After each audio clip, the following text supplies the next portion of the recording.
Alrighty, good evening and welcome to the CREEDCAST. We are here recording on Thursday, the 4th of June in the evening. What has been a wild week of weather in Adelaide, but I'm nice and toasty warm. My little Cooper Stouts next to me and two blokes ready to chat some Port Adelaide footy and review the first half of the season. And what an interesting first half of the season it's been. I'm looking forward to chatting to both about this. Of course, my partner in crime, the talent of the podcast, Jamie, is here for the evening. Good evening, mate. How have you been enjoying your bi-week break? Hello, you, Dave, and everyone else joining us. My bi-week's been good. Started a new job recently, as you know. So it's been nice to ease into that amidst some inclement weather. But with a couple of young kids, breaks never really seem like a break. So it's been as good as it possibly could be. Yeah, I feel you are right. You know, I know the full house you've got. It's never really a break in sight, but I feel kind of guilty. I was talking to Eddie off air before about watching a 3-hour director's cut of Kingdom of Heaven. I'm like, Oh, wow. I only have the Great time for that. movie. I'm like, incredible. I'll lend you the disc at some point. Speaking of other people on the podcast, EDDY CORNES is back. I said to him off air, he's our most recurring guest. I'm very pleased he's come back to join us. Edddy, good evening, mate. Glad to have you back. How are things going in Melbourne? I know you've been a busy man over there. You're playing footy, getting mic'd up for games, chatting basketball while you're out playing Div 12 Reddies. Love the content. How you been going, mate? Boys, thank you for having me back. As I say every time I come on, this is my favourite Port Adelaide podcast, so it's an honour and a pleasure as always. Yeah, it's been it's all happening at the moment. The Div 12 Reddies boys convinced me to come out of retirement, so I played my first game since I was 11 years old. I had 2 touches, so it didn't go super well, but that's all right. And yeah, it worked going well, so loving life at the moment. Melbourne's good. The weather's really shit here, though. I'm sure it is the same in Adelaide, but that's just what you expect in the winter. Absolutely. Yeah. Jamie heard about my day a little bit today. It was meant to fine up today. I was out doing some maintenance work outside and just kept on getting caught in rainstorms. And I was pretty pissed off about it by the end of the day. I was like, why does this keep happening? So very glad to be in my warm Port Adelaide office, ready to chat some footy with you boys.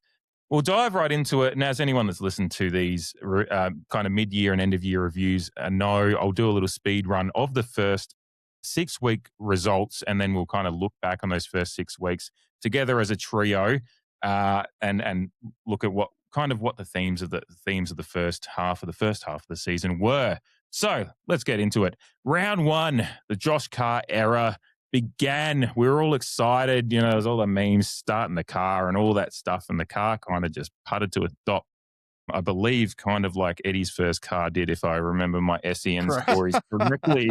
Definitely correct. 17-11, 113, a very dominant North Melbourne, and you know, signs of what was to come for North Melbourne this year over our 9 goals, 13, 67. Georgiades hit the ground running with 3 goals. Corey Durden made his Port Adelaide debut and started scoring goals and hasn't stopped since with his 2. Whitlock scored 2. Best on ground were Rosie, Butters, Drew and Georgiades. But overall, it was a pretty disappointing day out at Marvel Stadium as the year got off to an inauspicious start. Round 2 saw us play Essendon at Adelaide Oval, and it's hard to really talk about what this game meant because we won by 63 points, 20-13, 133 to 10-10-70, but Essendon were referred to as witches' hats in the post-mortem of this game, so I'm not sure how much you can take out of the game. Jason Horne-Francis had a great one. He kicked 3. Lukosius kicked 3 as well. Georgiades with 2.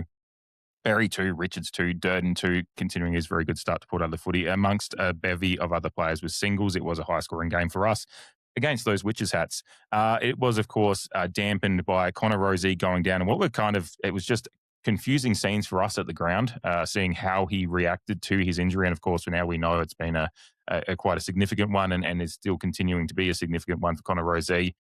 With his injury on the day, he was playing some pretty good footy up to that point. Miles Bergman, in a sign of things to come for his season as well, went down with an ankle injury in the game. Round 3. Well, for the first 3 or 4 minutes against West Coast at Adelaide Oval in the noonday sun, we looked like possible premiership winners for the first 3 minutes. But then from then on, West Coast slowly ground out the game, and it was a heartbreaking loss. 13-12-90 to West Coast, 13-14-92. Jack Whitlock popped up with 3, Georgiades with 3, Durden with 2 again. So he was going at 2s for the first 3 weeks of the season. But unfortunately, it was probably a game that we really felt quite dark about in the post-mortem, as West Coast midfield just bullied us a little bit, and they just looked like they were going to win from about halftime onwards, which was a little bit disappointing for me, getting sunburnt as I was sitting in my seats hungover from a little night of beers with Jamie the night before. Round 4, a game that I think even purists question if they'd enjoy it. Port Adelaide 13-12-90 to Richmond's 6-12-48. A score of 1 goal 6 in the first quarter for Port Adelaide.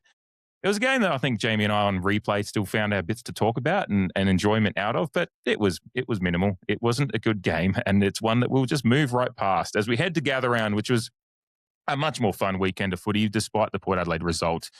Jamie and I do enjoy Gather Round very, very much with the beers on Saturday in the Broster in particular. But on Sunday night in the rain, it was 12-9-81 for St Kilda to Port Adelaide's 9-13-67. A game that had plenty to talk about within the game, but ultimately the fallout was all about Zach Butters and what he said versus what Nick Foot heard. And we are a very, very pro Zach Butters podcast.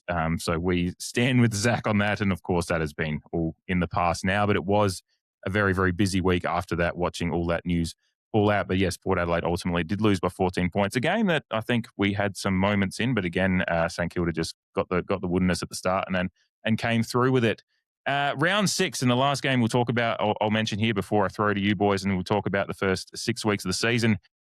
And I think this is an interesting point to cut off on as we do this, because it was a game that, in contrast to the West Coast game, for the first 3 minutes of this game, we thought Hawthorn might win by 100, but ultimately Port Adelaide actually had a very, very good effort and an honourable loss, as we've come to know a bit in the last few weeks. But Hawthorn 13-11-89 to Port Adelaide's 13-8-86, a game that we actually had the chance in our hands or on Mitch Georgiades' boot, as it were, to win the game possibly, although as we saw against the Crows a few weeks later, maybe we shouldn't be writing home too quickly about when a game can be won. But alas, Hawthorn did win by 3 points. But it was a game that at the end of this one, we actually came out feeling pretty good about ourselves and some of the brand of footy that we did see in this game. So we finish off those first 6 rounds. Eddie, I throw to you. What was the theme of as you kind of think about those results I've just thrown at you? You could probably find 3 different themes depending on the weeks you go with, but it was a really, really interesting first 6 weeks of the season, because we had every gamut of emotion come out there right towards the end when we started feeling pretty good despite a loss. Well, that's actually pretty funny you say that. Like you mentioned, you could find 3 different themes in every game. And I think that kind of sums up what it is. It's inconsistency. This team just could not find any rhythm at any point during this 6 week stretch. And sometimes we look like world beaters, and other times we look like Essendon. So it was just this wide range of emotions throughout this first 6 weeks. And there were some absolute low points, like the round 1 loss, which doesn't look as bad now, but in the moment looked like just a complete disaster, and was about as bad of a start you could possibly get to a new era of football that you could possibly think of. And that North Melbourne game was pretty much just bad from beginning to end. Obviously, Essendon, what do you possibly take out of that game? Who knows? Same thing with Richmond. And then St Kilda, Hawthorn, and the West Coast game, they were all really great stretches during that period. And then there were some controversies and there were some really bad moments. So like the West Coast game, Port Adelaide, from memory, came home really strong and got really close to stealing that game. Like Whitlock, Lockie Jones, Jason Horne-Francis all kicked the last 3 goals of the game. So Port nearly won that. And Georgiades was actually missed the... no, he didn't, sorry. I was about to put it on Georgiades, but maybe that was a different week. So yeah, there was just inconsistencies throughout the first 6 weeks of this season. And I think that's... I don't want to spoil the rest of the season, but I think that has kind of summed up the Josh Carr era so far. Just inconsistent. How do you feel about that, looking at it, Jamie? I know we've obviously talked about it in the weeks that followed in our reviews, but looking back on it now with a little bit of a gap to it, you feeling any better about it, or it just is what Eddie said? It's an inconsistent but start to the Josh Carr era, which maybe is somewhat to be expected, but it was an interesting period of footy when you kind of run through those results in a minute like that, or a couple of minutes, as my long-windedness will take.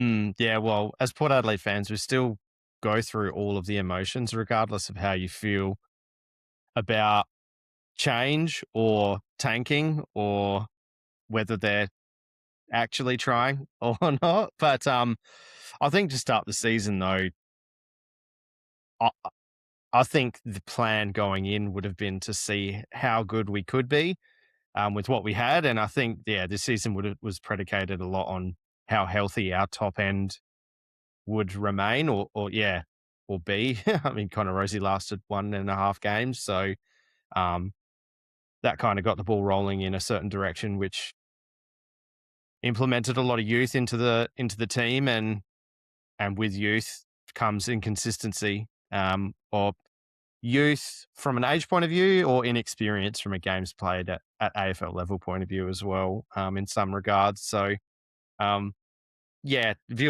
listeners or viewers will know my thoughts if they're following us week to week. But I agree with Eddie. Like, the round one loss was pretty disappointing because we're all pretty excited, particularly after the belting of West Coast in that preseason match and everything kind of looking how we would want it to look from a defensive and offensive point of view. And that was a stark reminder of how little attention you should pay to Yep. preseason matches. And I guess the West Coast game was perhaps some foreshadowing of our or how we would fare in close games, and another indicator of an inexperienced or youthful side, inconsistent side, is not being able to close those ones out. Because as frustrating as it was after quarter time, and we spoke about not taking your chances in that first quarter to really put it away early, to feel quite frustrated and then to come home strong but not quite do it. Those games in the past with a more experienced team, a better drilled team, probably does come over the top, but we just couldn't get it done, which again foreshadowed some of what we were going to see after this game. So the first 6 weeks are inconsistent. So you can a lot of shit sandwiches, as it were. You know, a lot of positives to take out of it in isolation, but a lot of probably a lot more opportunities for improvement. Yeah. I think that Hawthorn one is a really interesting one to close off on again in that first half of the first half, as it were, because I think what we saw, and I'd be interested to get your thoughts here in a moment, Eddie. There's so much to love about what Port Adelaide did in that game, where the Todd Marshall's first half I think he took 7 or 8 intercepts in the first half. Obviously, that situation has changed dramatically in the last 6 weeks since, and what we're possibly going to be seeing this week. But at the time, he actually had a reasonable game in defense, and then we were controlling a fair bit of the middle of the game. But when the fourth quarter happened and Hawthorn got their roll on, you could see, to Jamie's point, Eddie, about the image, just the lack of games experience in the side, because there was a lot of panicked kicks and inability to get out of the defensive half, which is going to be more of a theme when we get to the last 5 weeks we talk about in the moment. But it is just a sign of youth in a side, isn't it, Eddie, that in a game like that the side with a little bit more understanding of how to deal with a last 10-minute situation is able to deal with it. 100%. And this was the game that Georgiades missed the potential game winner. So sorry, George, I got my weeks mixed up. But the reality is Butters had 35 in this game. Horne-Francis had 28. They both were probably the two best players on the ground, and just no one came with them. So when we needed someone else to stand up that wasn't a Butters or a Horne-Francis, the reality was no one was ready to put themselves in that position. So there were so many positives out of this game. And I still think this is one of my favourite games of the season, funnily enough, for Port Adelaide. I think there was some real moments where some young players took it to Hawthorn's midfield. And, Marshall, like you said, like that was probably the only game where he looked like really comfortable in his new position. And you thought for a second there might be something there. Joe Berry had 18 touches and had his moments. Like there was some real positives out of this game. But no one went with the best players. Ewan McKinley kicked 2, so he probably gets a pass. But other than that, none of the young players stood up when Port Adelaide needed the most. And we've already touched on it a fair bit, but that just has become a trend over the season so far. Yeah, it has. And I think it will continue. We'll talk about the kind of our thoughts on the back end of the season as we close off this episode. But just it is something that I think will continue, unfortunately, because I think that is just the makeup of the side and where we are 100%. at Yeah, the it's moment. not their fault. It's not their exactly. fault. Yeah. Yeah. But it just is what Not- it is. Yeah, and ultimately, if you want to rebuild or whatever R word you want to use, I know Kochi will listen to this. And be Don't like, say rebuild. Yeah. Kochi will find you. This management strategy that shall not be named. Yeah. It's just, but you've got to get games into your players that are have shown us glimpses of what possibly can be there for them if they get more consistency into their game and the experience in the legs. So but it is unfortunately when and I like that you said that as one of your favorite games of the season, because as I was going through this exercise of getting this notes pack ready for the episode, I think Jamie and I talked about it at the time, and it is one of my favorite games of the season still, because that second quarter is probably the best quarter of football Port Adelaide's played when you marry it with the opposition. Obviously, maybe we've had a high scoring quarter, although we may not have. It was a pretty high scoring quarter that 6 goals, 1 to their 2 points. Like when you are dominating an opposition as good as Hawthorn in that way, it's just like it was a joy to go back and watch. It was just hard to watch it and then know what was coming at the end. Yeah. It was any other thoughts from you, Jamie, on that first half of the season as well before I go into the speed run of the last 5 weeks? No. I think we've covered off those first 6 weeks pretty accurately. Yeah. Just quickly, before I let Absolutely. you continue, Nick Foot is a liar. We haven't spent much time on it actually. Yeah, so let's go there. No, he is Jamie a and I- liar. My job that day, so the day after it happened, Monday night agenda setters, Exclusive. my job was I reckon I listened to that little bit of muffled audio probably 400 times. And I did everything I could to try and make it as clear as possible. And I think you can make out, like Butters said, he said that, what did he say? He said, whatever Butters claimed he said, Yeah. I thought you could just make out the very end of it in the audio. And I think Nick Foot was so self-conscious about his sports bet thing that he subconsciously convinced himself that Butters said something referring to sports bet. And it's become this whole mix-up. And now it's completely cooked Nick Foot because he got sacked from sports bet in the end. So, like, all of this was pointless. Butters got a fine and that was it. Like, it was just completely and utter nonsense for no reason. So I just can't get past the first few weeks of this season without stating here and now Nick Foot is a liar. And I just can't believe that was even a real situation that happened. It was a joke. Mm-hmm.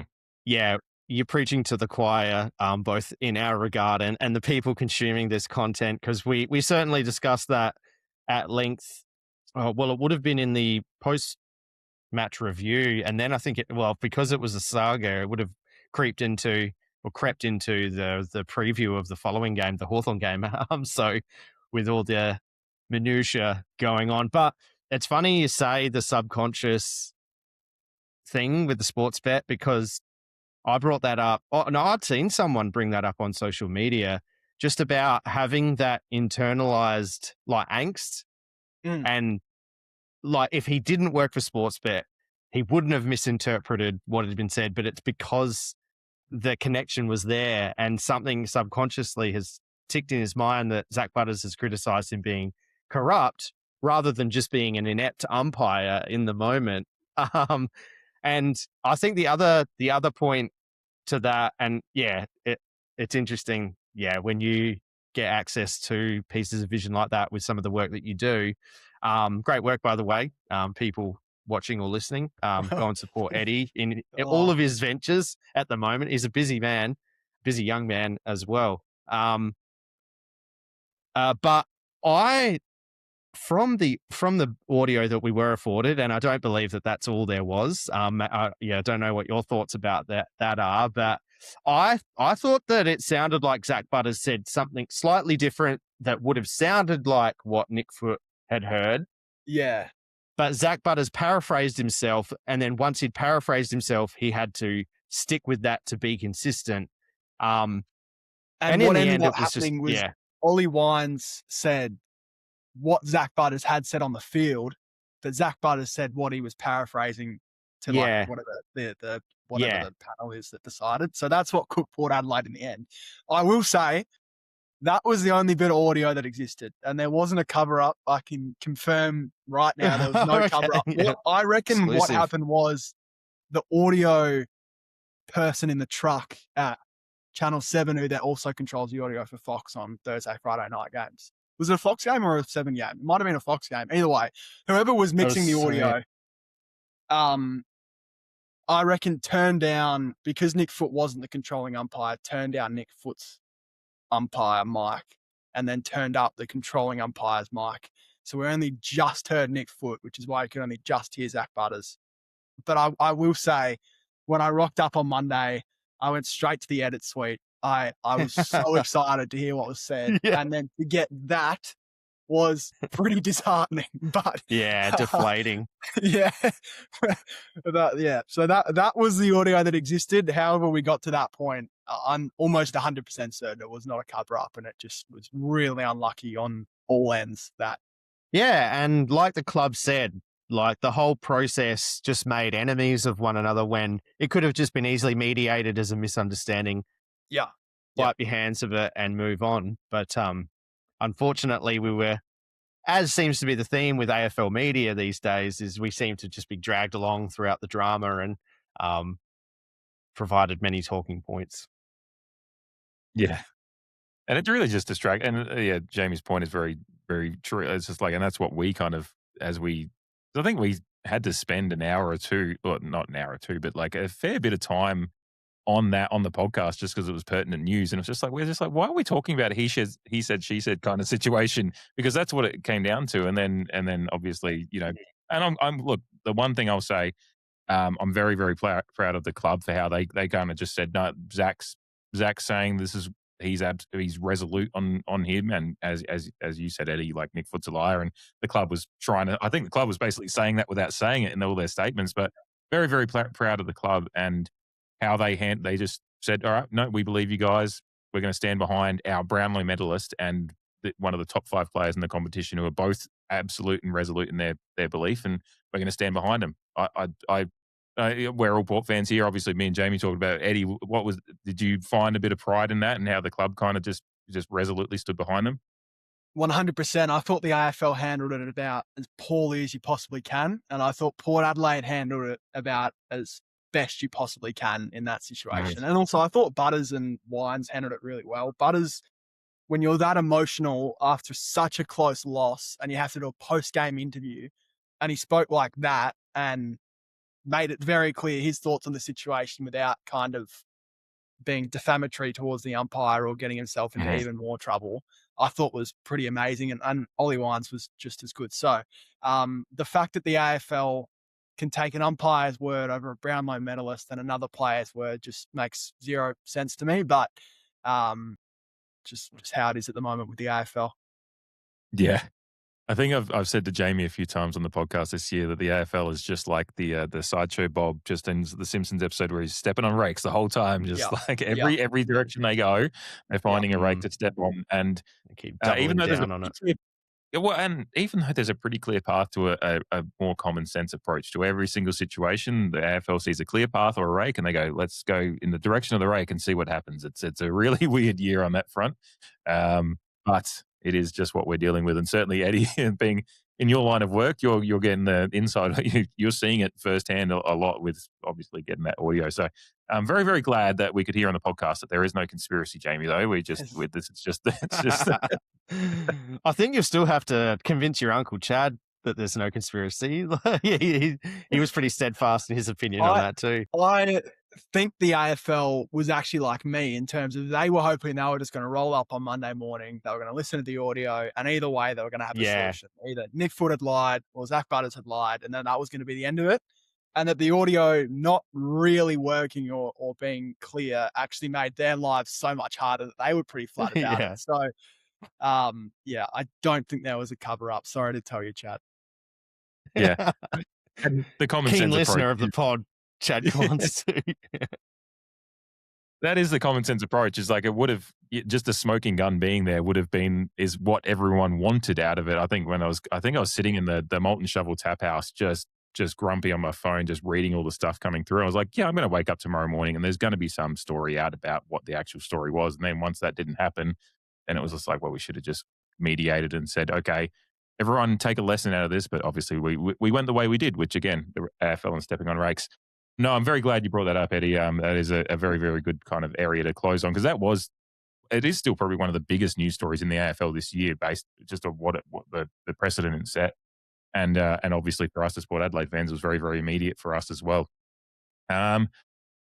So yeah, let's get into the last 5 weeks of the season as we speed run through them before we kind of talk about them and then the season in general as we get to it. So round 7 and round 7, and it was Anzac round, a very, very special night to always be at Adelaide Oval. The keenness and care that Port Adelaide take with Anzac round is something that I take a lot of pride in.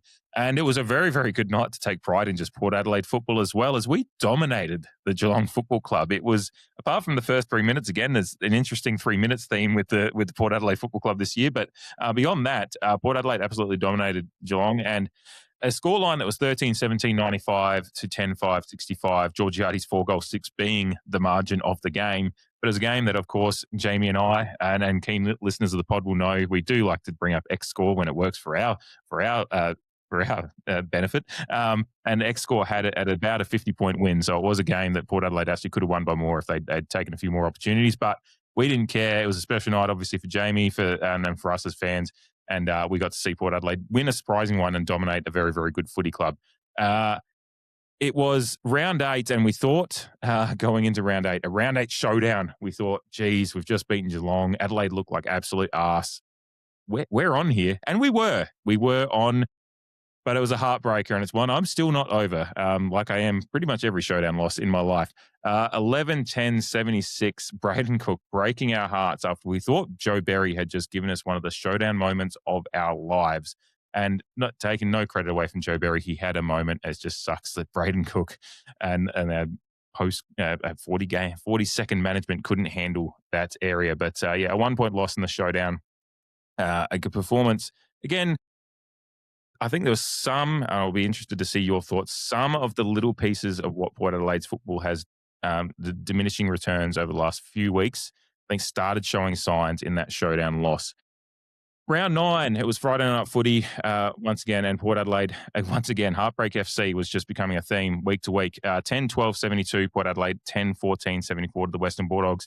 A game that we really started seeing the signs of what teams were starting to pick up and what Port Adelaide were doing, locking out space and making it very, very hard for Port Adelaide to move it from our defensive half to a forward half. Georgiades kicked 4 goals, but we missed some opportunities once again. But Western Bulldogs were very, very good on the night and deserving of their win, albeit, again, a close one. And, of course, we lost Miles Bergman in this game to what is going to be a little bit of time on the sidelines. Round 10 saw us head north to Darwin, Yardapalooty Footy Club, and again, a game that had some runs for us, but ultimately Gold Coast had more good runs than we did. 15-8-98 to 10-13-73. We kind of looked like we were a sniff at a kind of a little bit of comeback in the last quarter, but alas, it was not enough. A very, very terrible night for me as I stood in the rain and watched Adelaide United get bounced out of the playoffs, and then I got to listen to us lose on the way home as I drove home from that game. And round 11 closes us out for the first half of the season. And again, this one was probably, I've said on the review of it, Jamie and I talked about it. It bookends the season, unfortunately, quite well as far as the emotions out of the game. A very, very deflating result. Carlton absolutely looked the business while we did not look anywhere close to it. As far as X score goes, I think this is one of those ones where Carlton actually maybe left a little bit on the table for us, but 13-14, 92 to 8-10, 58. Carlton with a very, very comfortable 34-point win against us, and we really didn't look at any hope at any point in this game, similar to North Melbourne. So a lot of signs coming out of some of these games about, and particularly in the last few weeks, as I said. And going to you, Eddie, is that something you noticed as we started looking better and looking more like a chance against some of these teams in the last few, Hawthorn, Geelong, Adelaide was like a run of really good performances that we almost got over the line, and a couple did get over the line against Geelong. Then from then on, you started seeing teams go, okay, Port Adelaide are playing this way. Let's lock up space. I know Jamie on the hill against the Dogs was really keying in on just how the Dogs were just restricting our space and we just looked like we had found a way to play that was successful for a few weeks. And then the teams, the more mature teams were like, okay, we can lock that up. And then Port really didn't have much of an answer from there with the youth out there and how they were dealing with what was in front of them. How did you see that? Agree 100%. I've struggled to kind of understand what I feel about this area of the season, to be honest with you, because we had the absolute high point of the Geelong win. And up until about 5 minutes to go, I was convinced we were going to find a way to lose. Like, absolutely convinced we would Not somehow alone. choke that game. And then when it didn't happen, I was like in shock. I just couldn't believe it. And then the Carlton game in round 12 is the absolute low point for me. For Carlton to come to Adelaide Oval with a new coach and for them to just dominate us from start to end was pretty embarrassing. And I think the game style conversation is a really interesting one over this period because the biggest surprise for me with Josh Carr so far is he's actually gone the complete other way in terms of how the league's evolving. So everyone is playing forward handball style game, trying to get meters game with handball, take the game on, be aggressive. And I actually feel like our list suits that game style a lot more than the one we're playing, which is kick mark, Brisbane style, play keepies offies, pick our spot, play slow. So we're last in the league in handballs per game and total handballs. And I think we're first in the league in marks per game, or maybe we're second or third behind Brisbane. So it's been a really interesting transition from Ken to Carr, where Ken was so aggressive in his prime, like on the best teams. It was, high risk, high reward football, which was kind of the first evolution of what we're seeing the Swans do at the moment. And Carr's kind of reverted back to being a more, I don't know what the word is. Like, I just conscious of the way they move the ball and trying to take their time. And I don't quite know if that suits the list we have at the moment because we have no users off halfback. And I know he was trying to turn Todd Marshall into that. And I feel like Lukosius, no, it's being reported he's going to the wing, but I feel like Lukosius could play that facilitator role off halfback if we really needed him to. Clearly he doesn't want to, so maybe that's part of the discussions as well. I just don't feel like we have the decision makers and the ball users to play that keepies offies kick mark style. And we should be using the speed of a Butters, the speed of a McKinlay, like get these young players in, get them to be aggressive, take high risk, because the reality is we're not going to win that many games this season. So we might as well try something new. We might as well try be fun. We might as well try evolve with how the AFL is going, and be a team that kind of feels like they have nothing to lose. And at the moment, I don't feel that's the way Port Adelaide's playing. And I'm curious to see your guys' thoughts on this and whether you disagree, because I don't know if I'm in the minority for this, but I just kind of struggle with how Port Adelaide's playing. And obviously it looks amazing when it works, but when it doesn't work, it looks like they're not quite playing the style of football that I think suits the list. Jamie? Yeah, I think the last month has definitely shown a deficiency in our offensive game. But that's what I'm hoping for in the second half of the year, is that when you hear Josh Carr speak about his game style and his philosophy, it does seem like he's trying to bed in a foundation of defense first. He's quite open about that. It does seem very Fremantle, and I think it's funny.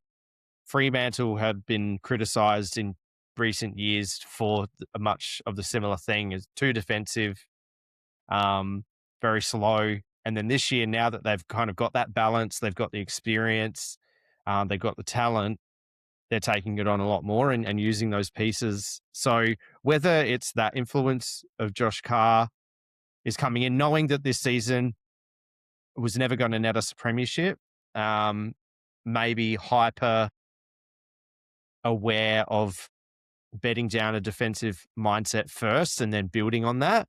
But I'm still hopeful that now that we've hit the halfway point, from an injury front, it's going to be, same old, same old. It's going to be a couple of players in, a couple of players out probably throughout the rest of the year, who gets put on ice and whatnot. So I agree that it would be nice to see what we can do if we decide to pull the trigger a bit more. And like you said, last year in particular with Ken Hinkley, it was basically like a rugby line, just like handle out the side Yeah. and try and run it up the field.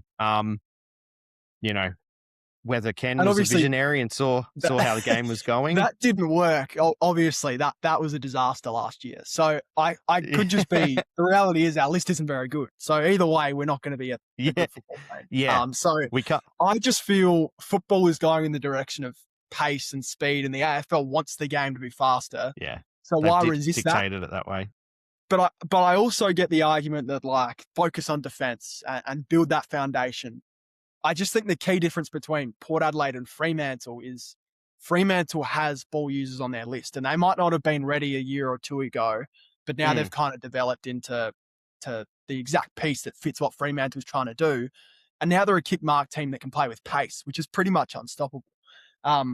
Port Adelaide, when I look at their list at the moment, I don't really see someone who's young that could play off halfback and be a facilitator. I don't see a ton of young, great decision makers that just don't quite have the skills yet to execute.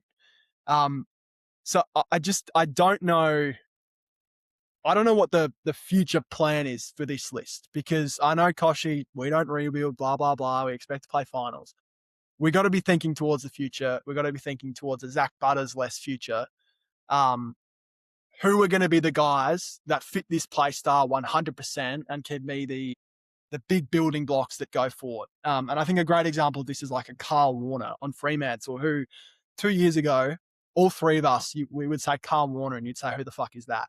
But now he's this crucial piece on Fremantle, and he's this amazing decision maker and ball user, and he's an absolute wizard, and Fremantle fans are trying to push him towards all Australian consideration. I don't see that guy on our list right now. And maybe I'm just blind to it, or maybe someone will come out of nowhere and surprise me. But that's just my concern with how Port Adelaide's playing it. Yeah, I agree. I think that's where the big changes in the next 12 to 18 months are going to come with, is going to be some list management decisions around what kind of style of football you want to play, and then who's out there to be able to fill in those spots. Or, there's going to be we're obviously going to go to the draft a little bit with these prospects and everything as well. But it's an interesting kind of comparison you make with Fremantle, because I was just looking at handball meters gained in the league this year, and we're averaging 284, which is just the AFL average is 323.9. We're the next team below that. I'm looking at Wheelo ratings right now. That is skewed by the fact that Sydney have got just a massive Sydney Gold Coast just up there, 500, 700 handball meters gained. Fremantle are just below us at 265.9 per game. So there's actually, we're right next to each other in that list. But then it is just ball use. It's like the disposal to clanger rate. We're one of the worst teams in the league at that, with third worst, and disposals versus clangers, where it's Freo third best. So, and then rebound 50 rate. We're one of the worst teams in the competition. We're actually we're the worst team in the competition from going from our 50 rebound 50 rate, whereas Fremantle are in the top 6. So you kind of look at us and go, similar to Jamie's point, making that comparison. There's a similar handball rate there, but then what you're doing with it, and again, and that's to your point, Eddie, about the ball users, and that's just where the question comes from, and that's kind of where you can see, particularly again looking back at those last 3 weeks. You saw kind of the dog days of winter really set in, as far as we'd had a little burst of good form where we were almost getting sports bet, like shout out Nick Foot again, favoritism in some games, but then the reality set in that while we played some good exciting footy, once teams that are more mature than us and have the experience, they can lock in on those things, and then that inefficiency with ball use became an issue. Yeah, agree. I think the ball use question was being asked harder once teams started clogging up, particularly the centre half back starting point of our corridor play. Like, I think for the first 6 weeks, and maybe even bleeding over to the next games after that. And it was highlighted on First Crack. They mentioned us pulling the trigger to go into the corridor on the back of that kick mark game. But obviously once that corridor was clogged up, which did happen, particularly in that last month, and you're without a Charlie Dixon that you can get a contested mark up on the wing or whatnot, your options run dry quite quickly. And, there's an injury crisis across the competition when you don't have the top end papering over the cracks and bridging those deficiencies, then, yeah, you get found out to a high degree. In that Carlton game, most notably, and in saying that, Gold Coast was kind of a last hurrah, so that was not a great game. But in a lot of these games, we're in positions to win, and even doing it in a unconventional way, and we just didn't take certain opportunities either. So I'm hoping that the Carlton game is an aberration, because I think if you look at the first half, while it's inconsistent, there's still some things to look upon, considering who was on the park versus who was not on the park. But now with the move of Todd Marshall forward, I'm hoping that, I like that. That's kind of my preference going into the season. I think that offers us the best balance. So I'm hoping now that some of those pegs are in place, particularly in the spine, we can tap into a bit more of offensive flair, like you said, Eddie, and try and take it on a bit more with some of these teams, because we've got a good sample size of what's going to happen if we try and stay and do what we've been doing. Because it's been found out. It's a credit to the team that we played so well or honorably that teams had to start paying attention to us and devising a plan to restrict us. But now that that's happened, it's a bit too predictable now. And our scoring has just dropped off a cliff from that first half of the season when we were actually getting score on the board, largely thanks to our targeting of the corridor. Yeah, I mean, when you look at the scores in the last few weeks, we're 58, 73, 70, 72, 75, right back to, Geelong was the last time we went north of 80, so, you just look at that and it's just like, and to that point, like getting restricted further back into our defensive half means the disposal is a bit more rushed going forward, and we dropped off. Our marks started dropping off in the last few weeks as well, which was just aiding and abetting the fact that we were getting looser and looser with the disposal efficiency, and teams are just and that midfield.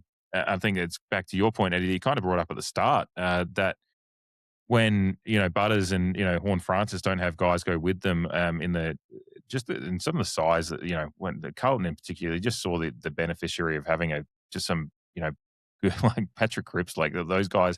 There's Patrick Cripps, Harley Reid was a real problem for us in that game earlier in the year as well. It's just and I know if you listen to the podcast, of course, Eddie, we talk about the midfield mix a lot, and it's just like the midfield mix has again become like a question in the last few weeks. Obviously, I think Ollie Wines was a little bit hampered last week, like had a really terrible game. But I think Wines has had some good games this year. But we have to stop leaning on Ollie Wines as well. He is the veteran. You need to start seeing guys that are going with, Jason Horne-Francis in particular. But midfield mix is it's because we've got some real good midfielders, but it's the mix and having the right guys in there. And when you come up against a Patrick Cripps or a Harley Reid, sometimes they can be hard to handle. I've got a question for you both, and I'm really curious on what your answer for this is, because I've been thinking about it the last few weeks, and I just can't come up with the reason for Willem Drew to be playing in this team.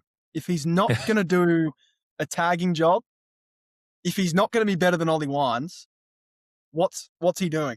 Like, can someone tell me why Willem Drew is in the team? I'll let you go first, Jamie, as one of the fan club of WD. But I like this question because I think it's an interesting one about mix. But yeah, Jamie, go go off. WD28 slander. I think you'd have to ask, and we're never going to be able to, the people inside the club, because every person that you talk or you hear from, whether it be player, coach, or otherwise, has no end of compliments for Willem Drew and the role that he plays, which I think has changed a couple of times over the last 3 years, which isn't ideal either. And then Stuart Dew, in the preseason mentioned that he wanted to give Willem a bit more, or allow him to be a bit more positive in the way that he plays, always being tasked with midfield. But I think even still, when you look at Willem's stats, he's still providing clearance and he's still high tackles. So what that does in the domino effect, I don't know. It would probably be situational. I think you'd need an extractor,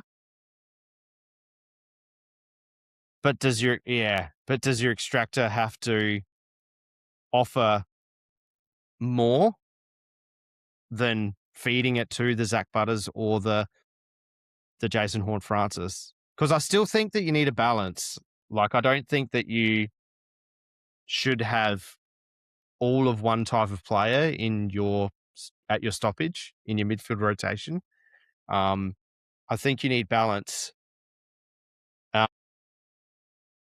But Willem's stats, I don't think they look sexy. But then you see his champion data player rating, and it's still quite favorable in certain occasions. So to answer your question, I think his role is to be an extractor. It's just a question of how potent that is and how often he is tasked with that in our midfield rotation. Yeah, I think if we got Josh Carr in this call right now, he'd tell me it's his pressure and it's his clearance work. And he's our defensive mid, I feel like is what he would tell me. But then I would put the question to him. Patrick Cripps has 15 touches in the first quarter of that Carlton game and pretty much puts the game to bed instantly. When Cripps gets to 5 touches in 5 minutes, or even it was probably 5 touches in 2 minutes in that game, to be honest, he was on fire from the jump. Why are we not immediately sending Willem Drew to him if he's our defensive mid? And like, you've got Ollie Wines in there to be the extractor as well. Like, it's not like Zach Butters is terrified of a contest. He can go in and get put his head over the ball and get a couple clearances. And it does always feel like when we've got Wines or Drew getting the clearances, how effective are they actually? Because it's normally just a bomb to the top of the 50 and the ball's coming straight back.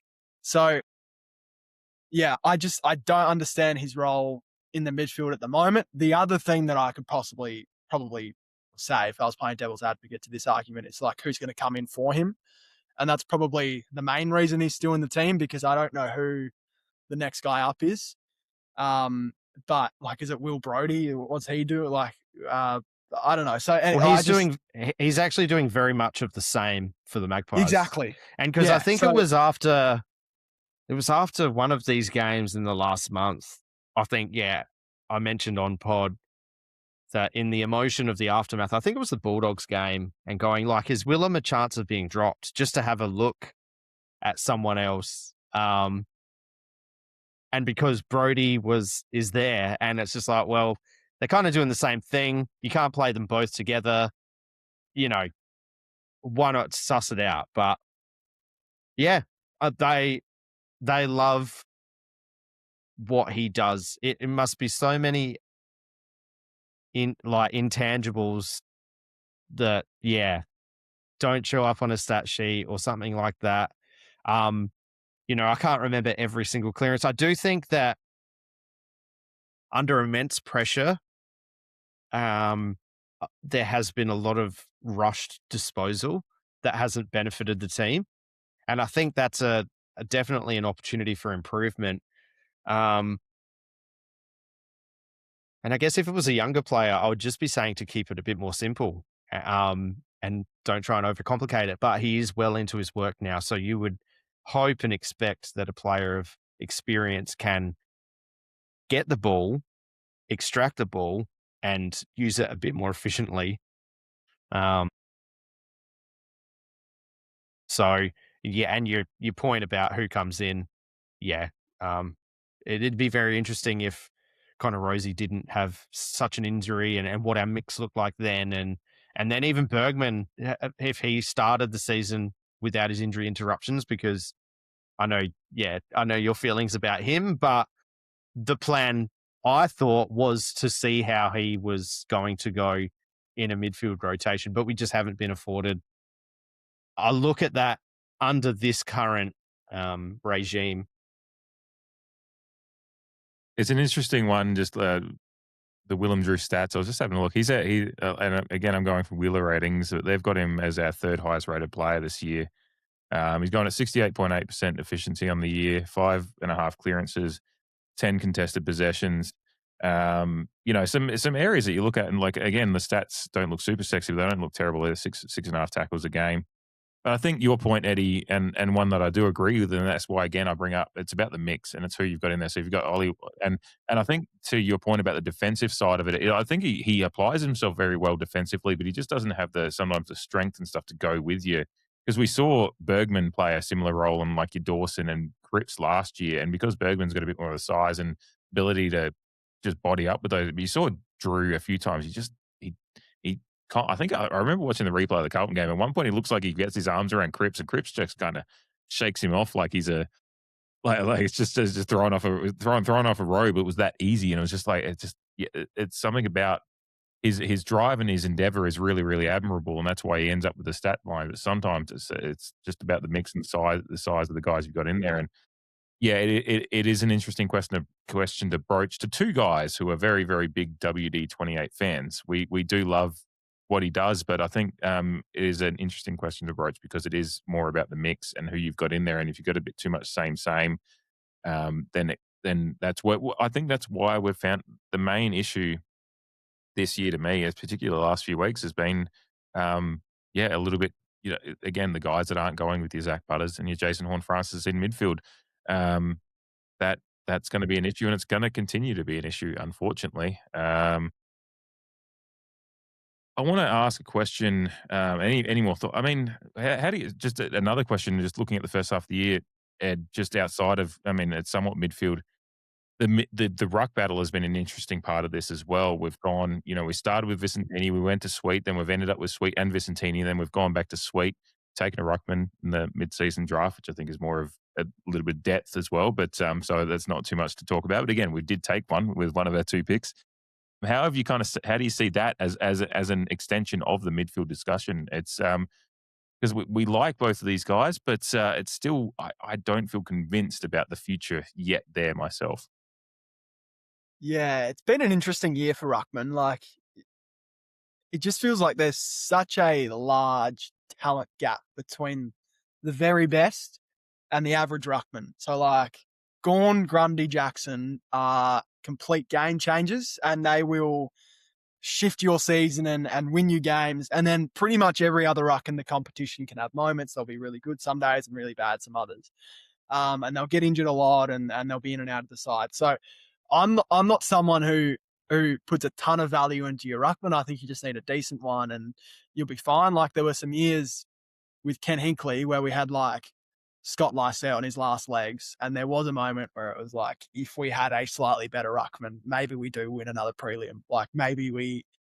But in terms of this year with Sweet and Vicentini, I just don't think Vicentini's ready, and if he'll ever be ready, that's a question for us to discover in the next few years. I just don't think he's quite up to AFL standard at the moment, and that may happen. Carr is a huge fan of this guy, so there must be something there. Like, there has to be something that has Josh really believing in him and thinks he can be their ruckman going forward. And then Sweet's just is what he is. Like, he's just Jordan Sweet. He's going to win some days and he's going to lose some days. And when he plays the best ruckman in the comp, he's going to get smashed. And that's the reality of things. So, I don't have any super strong thoughts on the ruck battle at the moment. It wouldn't be the first hole I'd be going out to figure out in the off season. I'm not going, we need a ruckman.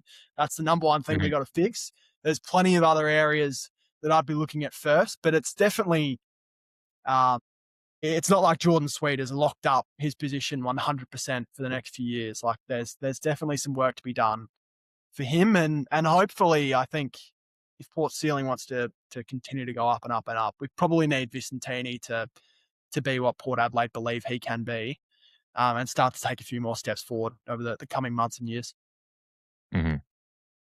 Yeah, Jamie, how's your review of the ruck battle? Because I know we like to talk about it a bit, and it's been an intriguing part of particularly our previews. Just wondering what we're going to do week to week. But how are you feeling about it halfway through?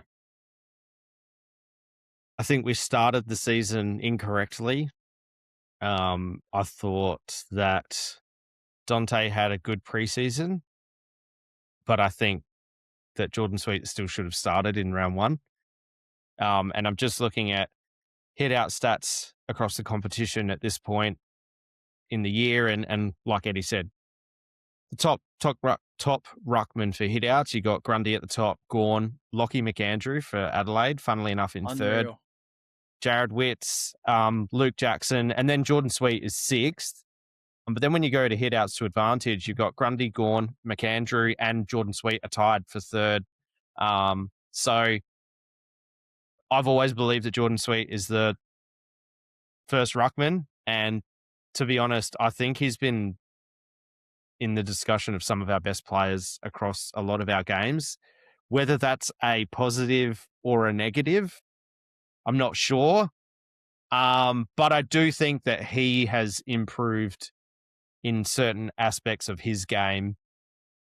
And we're not talking to a phenomenal extent, but I think he's just continued in a certain trend line that you would expect from a, what is he, 27 or 28-year-old ruckman who's done plenty of time in the competition on an AFL list, whether it be Bulldogs or Port Adelaide. I think he's a good bridging ruckman for this next little phase because he's offering us pretty decent supply and he's not completely hopeless in a midfield disposal chain either. I think in terms of clearance and tackles, he holds his own as a ruckman. But then when it comes to Vicentini, like you said, coaches, players love playing with him. I think even Ken Hinkley says that. At 23, I'm not going to write him off. I think there's signs there. I just think, much like the team, when our overall game has been working, it's looked good, and then he's looked good as an extension of that. But then with the diminishing returns across the board, his diminishing returns have stood out, and it got to a point where he wasn't offering really anything. He was being exposed in the ruck and couldn't impact forward when a pinch hitting forward could take the second ruck duties, as we're looking to employ a bit more now. So overall, from a ruckman point of view, considering that Jordan Sweet has played most of the year now as the number one, I'm not upset about it. I think Jordan Sweet has performed admirably. And I agree with Eddie, and I know your dad is Kane Cornes for those watching or listening. That you don't need a fantastic ruckman to be successful. I agree with that. There's a lot of evidence that suggests that across premiership winners in the past. But yeah, if you've got a unicorn like Grundy or Gawn or Jackson, that's obviously going to frank your chances at winning games of football, but being successful in your pushes for premierships too. Yeah, and that's where you kind of look at it. It's just like you just got to luck out with getting one of those guys, whether it be, I know Gawn was one that's been Melbourne since the start, but Grundy's moved around and just found a situation that's worked for him. Jackson obviously was well touted from the start and moved across because of the reasons with the home pool, but for the rest of the teams, you've got to kind of figure it out. And I do like Jordan Sweet, but I just wonder, we're looking at 2 or 3 years in the future, and this isn't a future podcast, but 2 or 3 years is who is the Port Adelaide ruckman when we're actually starting to find our way into finals again. Hopefully, in 2 or 3 years, being hopefully not hopeful and optimistic. Eddie, obviously this year it's been a year of a lot of youth. We've seen, Jack Whitlock, who only came in back end of last year, has played every game. Joe Berry's come in and playing every game. Moraes has come in recently and been playing some reasonable footy. And then we've got the likes of Ewan McKinley and a bunch of other youth come in. How have you been kind of just focusing on the youth side at the moment, which is a fair bit of it, it feels like at the moment? How have you been enjoying kind of that grouping of players? And there's obviously some that I haven't even mentioned by name yet, but just in general, are you hopeful for the future of what we've got right now, discounting the fact that what we're hoping to get in the next 12 to 18 months? Yeah, I'm actually really liking who are playing right now.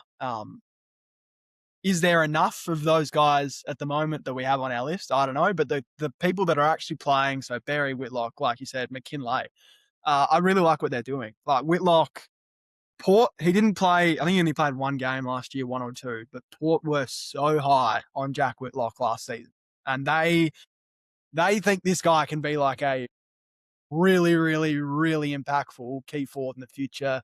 Still got to put a bit more size on. We've heard he's eating thousands of calories every day, which you love to hear. Keep doing that for the next few years, and I think Whitlock's going to be an awesome player. Berry, I actually feel bad for Joe Berry a bit because he's always going to have to live with the fact that Port Adelaide traded up for Joe Berry and took him over Murphy Reid. And that's just going to be his existence as a football player, unfortunately, unless he becomes an absolute superstar of the game. I don't think his ceiling is like all Australian level high or anything like that, but he's going to be a player for Port Adelaide going forward. And he's going to be our small forward of the future. So whether he can be more than that, I'm not super convinced by. I know you guys are super, super, super high on him. I'm probably not quite at your level just yet, but he's definitely, since the showdown, I reckon, has definitely shown a fair bit for me. So I'm big raps to him and McKinlay, who I thought was going to be in and out of the side all year and just had zero belief in, to be honest. Like at round one, has kind of proven me wrong in plenty of stages this season. I thought he was just a super fast guy with zero ability to kick a football and he was going to try and get by just on his speed. But he's had some big highlights this year. Like we do like a plays that around little segment on our Sunday footy feast show on Channel 7. And McKinlay's been in it a lot more than you would think he would be in it. Like I think he's been in it 4 times now, which is more than any other Port Adelaide player. So if he can kind of get a little bit more consistency in his game, which will come with more experience and just more hours out on the ground and playing, he could actually be a really good footballer as well. So I think those 3 in particular I'm really excited about. Who comes after them?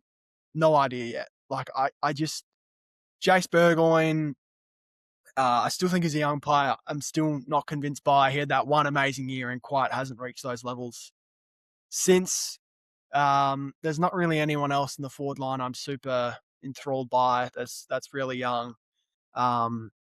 So yeah, I think those 3 guys have been awesome, like I said, but the other young people on the list just haven't quite made a name for themselves yet. And that could still come, but from what we've seen so far, that's probably just hasn't happened yet. So we'll see what happens. I wanted to bring one name that obviously a young-ish player that we brought in and friend of the pod and listener of the pod, Travis Wakeling, another SEN boy. he would be mad if we didn't ask. How have you been finding the inclusion of Corey Durden this year? We've quite enjoyed it, and I think he's got a nice future. But how have you enjoyed that, considering he's coming in? It is a thankless role sometimes playing that small forward role, but Corey Durden's in the goal in every game club this year and is showing a little bit of tenacity as well, which we like. Shout out Trav. He is the most positive Port Adelaide person, I think, in existence. I've never, ever, ever heard him say something negative about Port Adelaide. Even if we get beat by 100, he'll still somehow find a way to spin it into some positives, which we love. We need that at the moment. If we kick 1 goal in the entire game and it's Corey Durden, you'll be like, well, we lost by 100. But fucking exactly. Durden. Exactly. Yeah. And we need that at the moment when there's a lot of negativity second round around. When I did a Carlton podcast before the year, which I'm a friend with a couple of Carlton people, and they invited me on. We talked about Port and Carlton because we thought we were in a pretty similar position. And that proved to be true, just ladder-wise. And they asked me about Corey Durden, and I said, I don't really know a lot about him. Can you tell me what you think? They just went absolutely ham on him and just talked that much shit and said he was going to be a disaster. So my expectations could not have been any lower for Corey Durden. And for him to kick more goals than Zach Bailey this year, who's about to get millions of dollars from the Crows, is a massive tick. So the biggest surprise for Port Adelaide this season has been Corey Durden for me. He's been a huge win. Whether this continues to keep going throughout the whole season, I have no idea. But I think if we ended the season now, like if Corey Durden finished the season on the same amount of goals he's on right now, I would still give it a tick for how low my expectations were for him coming into the season. So shout out Corey Durden. You've been one of the singular bright spots of Port Adelaide this year. You've completely proven me and those Carlton boys wrong. So congratulations to you. And It hopefully wasn't we the continue jumper to see him punch, kick was some it? goals. we won't bring those people up, but that's all right. No. Yeah. Quickly move on from that. Oh God. Pause the Yeah, page, great Giannis. shout. Shout out. Great shout to about Corey Durden proving a lot of people wrong. Funnily enough, him and McKinley are both 23. So I didn't realize he was that young, which is why I didn't bring it up. neither did I either. And he didn't play every game for Carlton last year, but he played, I think, 16 games and kicked 14 goals, I think it was. Or 14 games, something like that. So you're going, if we can get a goal a game, then he's not doing too much different to last year in a Carlton side that, didn't do a whole heck of a lot either last year. So obviously we're all hopeful of the people we bring in. And I had a perception of Port Adelaide in the past of like the Ken Hinkley era was bringing in a lot of these players and getting the best out of them in their careers, turning B grade players into, B pluses, maybe not A graders, but bringing C graders up to B graders and things like that. And how that was going to transfer over into this season. But Corey Durden is definitely a tick that, coming home in terms of being an Adelaide boy, coming into the Port Adelaide system, he can take his game to another level. I'm pretty confident that for the second half of the season, that will continue. He seems to have a certain game awareness and maturity about the way that he plays, and he just keeps popping up with goals, which I'm all for, considering that. And that was the topic of our preseason discussions: is where are the goals going to come from, particularly with Arioli going out, and we weren't able to kick enough score last year. So he's definitely filling that void to an extent so far this season. Yeah, speaking of goals, I mean, we've not really talked about it on the pod yet, and I feel like we need. Jamie and I have talked about this ad nauseum this year. At this point, Ed, it's the big kind of elephant in the room of Port Adelaide forward line play at the moment. Well, beyond inside some entries and whatnot, but just as a pure goal scoring goes, Mitch Georgiades is clearly one of the best players in the league as far as a forward goes, as far as his forward craft. And I think positive of his year has been his forward craft. The fact he's getting himself into these opportunities. What do you see about his goal kicking itself that is leading itself to this kind of what is, I think, almost one of his worst years as far as actual accuracy goes? As far as just the wealth of opportunities he's giving himself, he's dropped off in accuracy, but he's still like he's almost winning us games every week anyway. So it's a real interesting quandary. It's certainly again, I like to point out, I'm like never blaming him for losses or anything like that. I think he's one of the best players in the league, and I love watching him. But it is a real interesting year this year that if we were a team wanting to play finals, you'd be probably a lot more concerned than we are right now as a team that's, just hoping to get Dougie Cochran for as little expenditure as possible at the end of the year. But how are you feeling about the Mitch Georgiades? I'm going to answer that in 1 second. I've just realized my laptop's on 1%, so I better fucking plug that in. Yeah, you should do that. You go to Jamie. Yeah. How are you feeling about Mitch Georgiades at the midpoint of the year, James? I want him to get the plaudits that he deserves, and the only way that will come is by kicking more goals, kicking his shots more accurately. Listeners will know what we think of about Mitch Georgiades. We all agree that he's a top end talent of the competition, and deserves more. But he holds the keys, and that's conversion. Yeah. He's going to be a star. Like reality is, he's going to be unbelievable. He's not quite at the top tier yet. And key forwards, like all the best key forwards in the history of the game, have had moments where they just couldn't kick a goal for whatever reason. And Georgiades is clearly struggling with accuracy at the moment. I have no doubt in my mind that he'll fix that because he's clearly a hard worker. He clearly trains really hard. He'll go to work on that during the off season. I think it's going to be fine.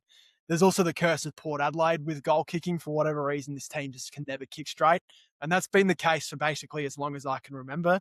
And it honestly might have started in the 2014 prelim against Hawthorn when we cost Quarter ourselves one. the game because we couldn't kick straight. So maybe that's the origin of it. But for whatever reason, Port Adelaide players can't kick straight. I feel like Georgiades is going to be someone who'll break that curse. So whether it's this year or next year or whenever, I'm confident that he'll figure that out. And once he does, like, sky's the limit for him. He could be the best key forward in the competition. Yeah. Yeah, because to go back to the positives, Ed, like the forward craft that Mitch Georgiades is exhibiting as far as his ability to take, I think he's number one for marks on the lead in the competition. And he's been playing as we get to 11 weeks into the season, we've seen a sample size of him playing against good defenders, bad defenders, everything in between. It doesn't really matter as long as our forward our entries are good, and that's probably been the last couple of weeks. He hasn't got as much opportunity, but that's not out of when we've been getting good entries. His craft has been really good, hasn't it? It has. Like, you speak to Ken or listen to Ken speak about Georgiades. He thinks he has like the best forward craft in the entire AFL, which is pretty huge raps on him. And I don't think he's that far off. Like, I look around the competition and I see someone like a Riley Thilthorpe who's actually playing right now who just can't kick a goal at the moment. And it's almost like he's lost that forward craft.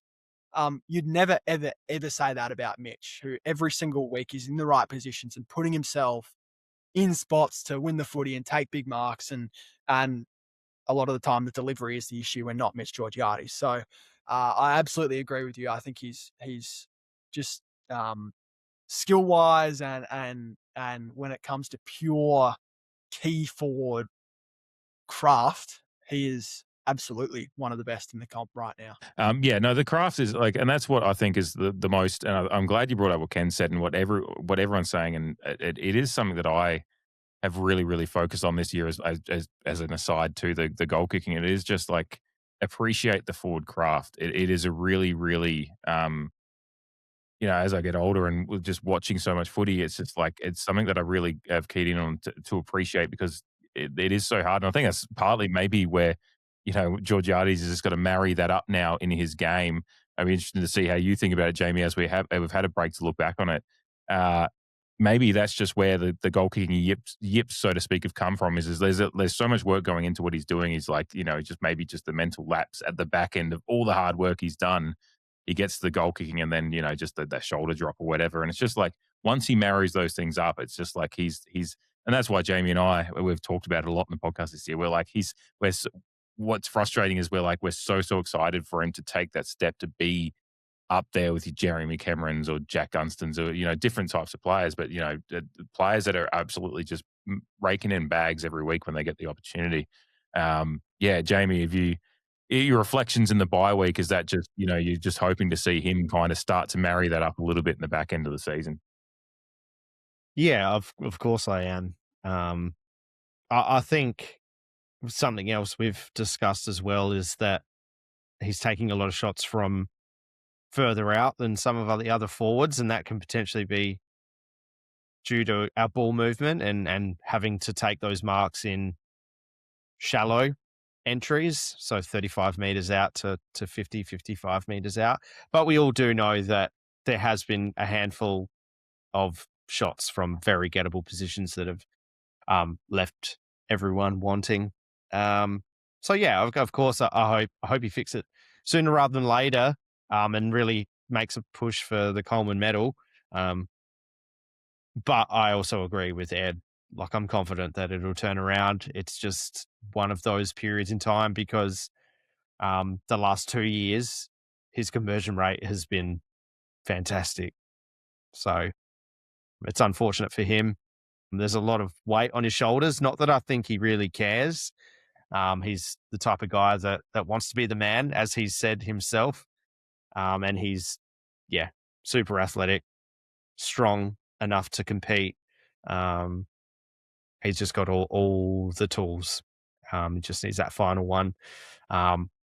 Maybe try and get a few more shots from a bit closer in to pad those stats a little bit too.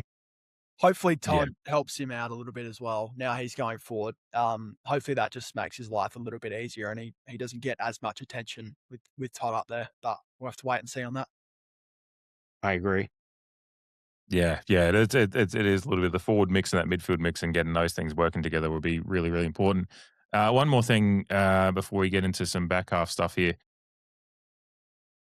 It's a two-parter for you, Ed, actually. Alira has been named in a lot of halfway point All-Australian teams. First of all, just your thoughts on Alira at his age and still just turning up 100% game time basically every week. And also, who are the obviously, it may be an obvious answer, but you're kind of all-Australian picks for Port Adelaide at the halfway point of the year. Aaliyah is very, very, very quickly becoming one of my favourite Port Adelaide players ever. And that's big raps because, like, there's been a lot of Port Adelaide players I fucking love. But Aaliyah, how the effort he puts in every single week, and it never seems like he's 100% healthy, but it never seems to matter because he's always getting to the contest and always making something happen and always putting his body on the line,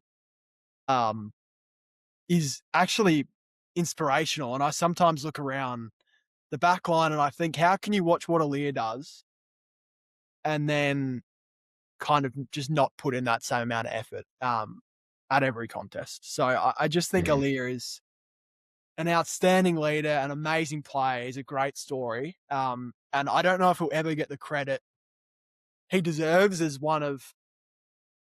a Port Adelaide player because he's in an interesting era where he comes in to the back half of the Hinkley administration, if you want to call it that, and was such a crucial piece of that team, but they obviously never got over the hump. And now he's in this weird spot where he's probably heading towards a rebuilding team, and his age doesn't quite fit the timeline Port Adelaide's on now. But week in, week out, he puts in 100% effort, and he absolutely should be an All-Australian consideration because he is still one of the best key backs in the competition. And I do like now that it feels like Aaliyah is starting to get more and more recognition as the years pass nationally, not just in South Australia. Like, Port Adelaide fans have loved this guy since day one. I remember the Geelong qualifying final, like the whole of Adelaide Oval pretty much was chanting his name, and that was just amazing. Like, so obviously South Australia loves this guy, but it does feel like he's getting more and more recognition nationally. All Australian wise, I guess Butters, I mean, is probably the one. Georgiades maybe, but there's a lot of competition up forward.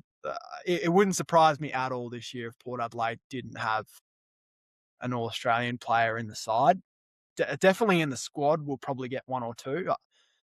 I don't know about the side, so it's an interesting year. Obviously, the big names will always be in consideration, but there's not really like a surprise out of nowhere guy for Port this year in my eyes.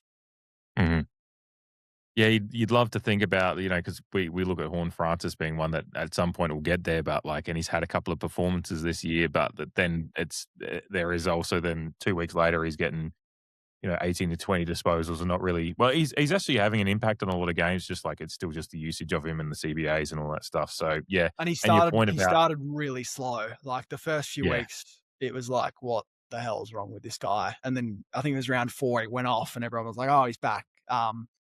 But yeah, I don't think he'll quite get there this year. But over under 3 All Australian teams for Jason Horn Francis in his career, I'm hammering the over. Yes, love that. that's where we're at as well. Best is yet to come. Exactly. Yeah.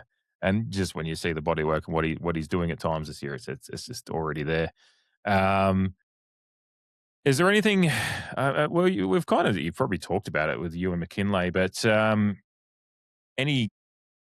this is like a two-part, I guess, like things you've liked this year / things you've been surprised by in a good way, and then probably the things you've been most disappointed by. I'll start with you, Ed, first. I guess, yeah, just things you've been surprised / liked this year and has really energized you about Port Adelaide, and maybe some concerns you have going forward. Good question. I think Aaliyah and Durden, player-wise, have been, like, Durden's the biggest surprise. I think Aaliyah has been probably my favourite Port Adelaide player to watch this year. Probably unfair to Zach, who just continues to set the bar so high that it's a bit unfair because we just expect Zach to have 30 each week and be amazing. But I think those two have been kind of standouts for me, just in terms of surprise. Durden, who knew that he was going to be this good, and Aaliyah just continuing to do what he does at his age. Horn Francis, when he gets going, is one of the most watchable players in the competition, and it's always a joy to have him on your side. Like, when he's on a roll, it is beautiful to watch as the guy supporting him, and it would be absolutely terrifying if you were an opposing fan. So I've loved that. I think the way Ollie Wines responded earlier in the year to getting dropped was awesome. I think we all really like Ollie Wines on this podcast, and it's been an up and down few years since he won the Brownlow, but I just thought that was a really cool moment for him, to kind of still show like he does still have it a bit. Whether that's going to last for the rest of the year, who knows? But it was just a cool late stage Ollie Wines career moment for me that he came back in, played really well in the sample, and then responded the way he did at AFL level. And then just a disappointment wise, like I had really low expectations for the year. I can't remember if we talked about it on this podcast, but I thought Port Adelaide would be a bottom 4 side this year, and we currently are bottom 4. So I just thought this was going to be a real battle. There's been a couple disappointing moments in game where it just feels like we kind of lose concentration for whatever reason, and we kind of just let the game wash over us and get completely overwhelmed. We're a young side, so I understand how that happens, and I'm not going to be too critical of it. I think my biggest disappointment is Josh Carr this year was set up to fail. And I have been relatively critical of Josh so far, and I think I'm sure if we interviewed Josh, he'd say he has a few regrets about how he's handled parts of the season. And then he's also done some really awesome things so far. But I just feel like this list has been so poorly managed the last few years that it completely cooked Ken at the end. And for them to get to a prelim, was it Ken's second to last year where they got to that prelim and got smashed by Sydney, was a minor miracle. I don't know how that happened. That list was definitely not a top 8 list, and for them to get to a prelim was amazing. And ever since that year, it just doesn't feel like we've had any sort of plan with the list of where we're going, of the impending Zach Butters situation. I don't think we've handled that particularly well as a club. And now we've kind of timed it so that we're at this stage where Butters is probably going to leave, Georgiades could potentially leave, and there's not a lot of reason for them to stay. So I think that's been my biggest disappointment, is the handling of the list over the last few years, and now culminating at this point where it's just a bit of a disaster, and it doesn't feel like there's a lot of outs for Port Adelaide to improve that quickly. And if they're going to hold this belief that if you rebuild, you're a shit club, I have some bad news for Koshi. Port Adelaide is going to be a shit club, because we need a rebuild, and for Carr to inherit that, I feel like is pretty unfair on him. So yeah, it's probably not really a criticism of this year. It's more the past few years, and honestly, a different group of people. Like Chris Davies was a huge part of that. So yeah, it's probably unfair on this year, to be honest, to even put that on the 2026 Port Adelaide team. But that's probably been my biggest disappointment so far.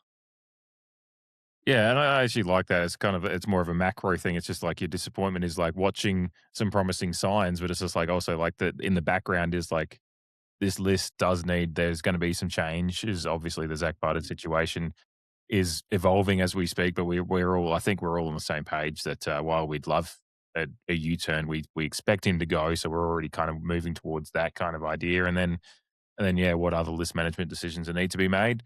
Obviously with the AFL's wise decisions. I say that as facetiously as I possibly can about the changes to draft rules, and it's just like we're all kind of like, I think in the background we're just all like, what does this list management, what's going to happen going forward, and how quickly are we going to be able to rebuild? Again, dirty word, but it is unfortunate that the AFL is kind of incentivizing a little bit of as you said, a bottom, expectation being a bottom 4 team, and that might actually be the best case scenario for us. And just quickly to kind of jump in before, I don't want to, I'm sure you've got lots of thoughts on this, Jamie, but I think the point I'm trying to make with Carr being set up to fail is it's not just this year, it's the coming years. Like, look at the teams who desperately need to rebuild. Essendon. And as soon as the pressure hits, as soon as they're not winning games, what happens? The fans turn on the coach. It's the first person they turn on. And guess what? The club normally bends the knees and they normally sack the coach. So Carr's very early into his tenure. I get it. But when that pressure comes and when Port Adelaide finally say, okay, it's time, we need to rebuild, and they've got one win 12 weeks into the season, and we're sitting here and we want some change and we want some development from some of these players, and we want some wins, and we want to go to the footy and be happy and not walk home with our heads, dropped, and the Crows fans are making fun of us and everything. When that happens, we're going to want someone to blame. And the reality is, it might not be us, but the reality is a lot of Port fans are going to look to the coach and say it's his fault. They're going to look at Ken Hinkley, who came before him, and they're going to say, we were constantly at the top. We didn't know how good we had it. And now we're sitting here at the bottom and it's your fault. And when that happens, will Port Adelaide stand behind Josh Carr? Who knows? So it's not just this year they've set him up to fail. It's the coming years. And it's the fact that Josh has now inherited a team that needs a rebuild. And are Port Adelaide going to be strong enough and have enough belief in him to stick by him through that whole process and get to the other side of that when Port Adelaide finally are back in finals contention? That's kind of my concern. Yeah, that's a very good. I'll throw it to Jamie in a second, but I like that, because that's something all fans have to contend with, is like what your expectation is versus what your immediate enjoyment is. I think a lot of fans are like, yeah, no, Josh Carr has been handed a somewhat of a not a poison chalice, but yeah, to the point of it, it is a poison chalice that you've actually got to massage this list through the next few years and get to the point of premiership contention, which is, realistically 2, 3, 4 years away, depending on how lucky you get with getting your draft picks in and development of players. There's a little bit of just unknown in that, if players develop. So, but then there's always like, oh, we know we need a rebuild. But then the same fan a year later, when we're, as you said, 1 win in 12, start just getting that immediate, they want that immediate gratification. So that you've got to ask for maturity from the populace, your constituents, so to speak, and sometimes that doesn't happen, and then that's where the pressure comes from, and as you said, it's and where Koshy's so damaging with his rebuilds. I love Koshy. Like I think he's been so good for Port Adelaide, and honestly, he pretty much saved the club along with a few others. Where the whole we don't rebuild thing is so damaging is it's mixed messaging to the fans, because you look at West Coast and you look at Richmond, the whole time they're like, we're rebuilding. We're going to suck. Like, just accept it. It's going to be a few years of pain for a great rebound on the other side. And you're just going to have to stick with us. If Port Adelaide go into the off season and they lose Zach Butters and they say, let's say they get 3 first-round picks. They're okay first-round picks from Geelong or from the Bulldogs. And they trade a couple of those first-round picks and they get this mid-age guy in and a couple other pieces. And they say, we're going to go again and we're going to try and make the 8 with these guys. And then we're back in the same position next year. And then the next year they say, well, we've got this whole thing where we can't rebuild. We got to go again. All of a sudden, we're 3 years into Carr's tenure. There's zero improvement. And now we're finally starting to rebuild. That's how you get a Brad Scott situation. That's what Essendon did. They said, we're not rebuilding. We're not rebuilding. We're going to try and compete with this list. The list was nowhere near good enough. And then when they finally decide, all right, we're pulling the trigger, we're restarting, we're blowing it up, guess who got his head cut off? Brad Scott, who was the person the whole time who was saying, guys, we need to rebuild. So that's my biggest concern is I just think the mixed messaging from everyone at Port Adelaide, they got to get on the same page. They got to be realistic and they got to say, guys, we need to rebuild. It's going to be a couple of years of pain. We'll say it to our fans. We'll come up with a 7-year strategy. We'll put it out. We'll be very clear, and we'll reset and go again. And I just don't feel that's happening at the moment. And I do think that's going to end up being super damaging to Josh Carr going forward. Yeah, because the idea is you want Josh Carr to be the next guy that's coaching us in finals again. So you don't want to cut the rug out, cut his legs out from under him while you're doing that. Yeah, it's you've got to do the whole I know you love your American sports and NBA. You got to do the trust the process hashtag from Philly from View. They embraced it for a couple of years, and it doesn't take some. And I've said this to Jamie, and that's why I did the little I did this when you were talking, because I think I said this after round one. I said we need to embrace and I think I used the term mixed messaging. I just want us to be clear in our direction going forward for fans to understand, and not keep coming out with this word salad. I know some people don't like the rebuild but you not all rebuilds are equal. If you do it in the right way, if you take a Port Adelaide attitude to a rebuild, you might be lucky and not have to go down the West Coast 8 years, Essendon. A rebuild can be relatively successful and relatively quick, but you still need to embrace the fact that that's where you're at and then go forward from there. It doesn't mean you have to have years of, and it may be that, but you just also have to be clear in your messaging. And I do agree. I know Jay. Yeah. Like why our rebuild will be different to Essendon's. We actually have leaders on our list who can guide these young guys. Like compare Aliir to Ben Mackay. Like that's the kind of difference we're talking about here. If a young defender comes into Port Adelaide and he gets to watch Aliir every single week, put his body on the line and work that hard, that is so valuable for that young player. Meanwhile, you rock up to Essendon and you're watching Ben Mackay off with the fairies at different stages in the game and not focused and just doesn't look like he wants to be out in the ground. That's who you're learning from. That's your leader. Zach Merritt sometimes, I don't want to be too critical of Zach Merritt this year. He's in a terrible situation. They should have traded him, whatever. Sometimes Zach Merritt looks like he's checked out. Scott said the same thing, right? After he got exactly. Like, of course he's going to be checked out. So now these young midfielders are coming in and they're watching Zach Merritt check out and they're going, well, if he's checking out, so can I. Essendon doesn't even have a leader up forward. Like Nate Caddy, he is their leader and how old is he, like 23? So I think Port Adelaide's a bit different there, where we've already got some established leaders who could help shepherd through a rebuild and kind of accelerate that process, where someone like a West Coast or Richmond and Essendon just didn't have those guys. Yeah. I mean, we're sitting there with with Butters, likely leaving as we all expect, but you've got Jason Horne-Francis sitting there just saying, you got like, Rosie, you got Rosie, even Lyons, obviously, as well. who's at the back end of his career, can act as like a Powell Pepper to come back in. Powell Pepper is a great example. Essendon does not have a Sam Powell Pepper. Mm-hmm. So I'm much more in agreeing with you. Embrace the rebuild, because I feel like we're set up so much better than these other clubs who are in 8-year rebuilds, and it's a ton of pain. I feel like we could really accelerate the process, especially if we get 3 first-round picks of Zach Butters. It doesn't necessarily just have to be 3 late first-round picks. You can package them up and you can move up the draft and get a guy you really want. Like, you're not set in stone late in the first round. And there was a report today that Richmond's in the front seat for Zach Butters. So maybe we get Richmond's first round picks. like who knows? Who knows? So I'm just embrace the rebuild. Let's get it over and done with. And it'll help Josh Carr out in the long run, instead of constantly trying to compete for an 8th spot or wild card and being stuck in this position St Kilda has been in for years and just going up. Yeah. Embrace the rebuild. I want to do like we embrace the rebuild. We go to the draft, and we suddenly the AFL gets itself to when the NFL style drafts, where you go to a fucking city and we're all just standing there with paint on our faces because we've got the third pick and it's the biggest night of our year. I want to be there in my Port Guernsey, being like fucking just yelling out as fucking Andrew Dillon comes up to read out the draft pick, and fucking, I don't know, your dad's up there delivering the Guernsey and we're all fucking losing our minds. Let's get there. That's what I want to enjoy. I don't know if Port fans would accept dad at the moment, but maybe it's fair.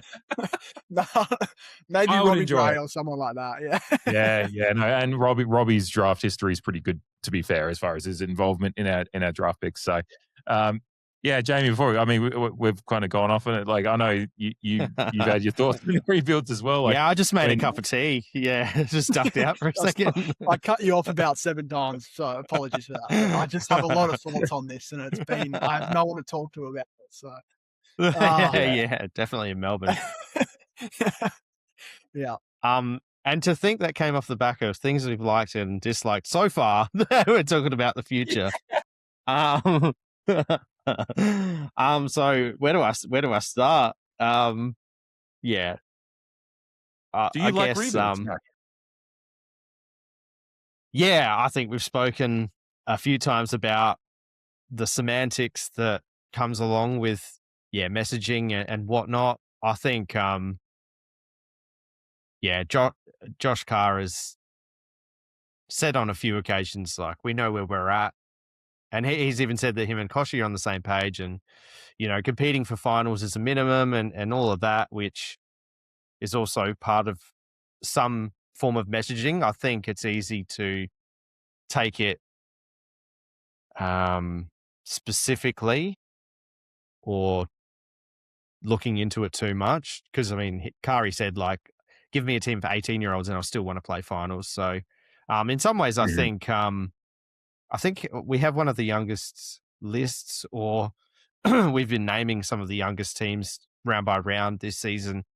And I think a point that you made at the end there in terms of the future, I'll come back to things I've liked and disliked so far this season, but you made a good point about having leaders to usher in the next phase of Port Adelaide. And that's why I don't think that Port Adelaide is headed for a 7-year rebuild and needs to announce, like the Crows, like it was a 5 to 7 year prospect after the debacle that was their post grand final appearance. West Coast, in terms of list management, they really screwed the pooch by holding on to senior players for too long. Whereas I feel like we've been transitioning for the last couple of years while still trying to compete.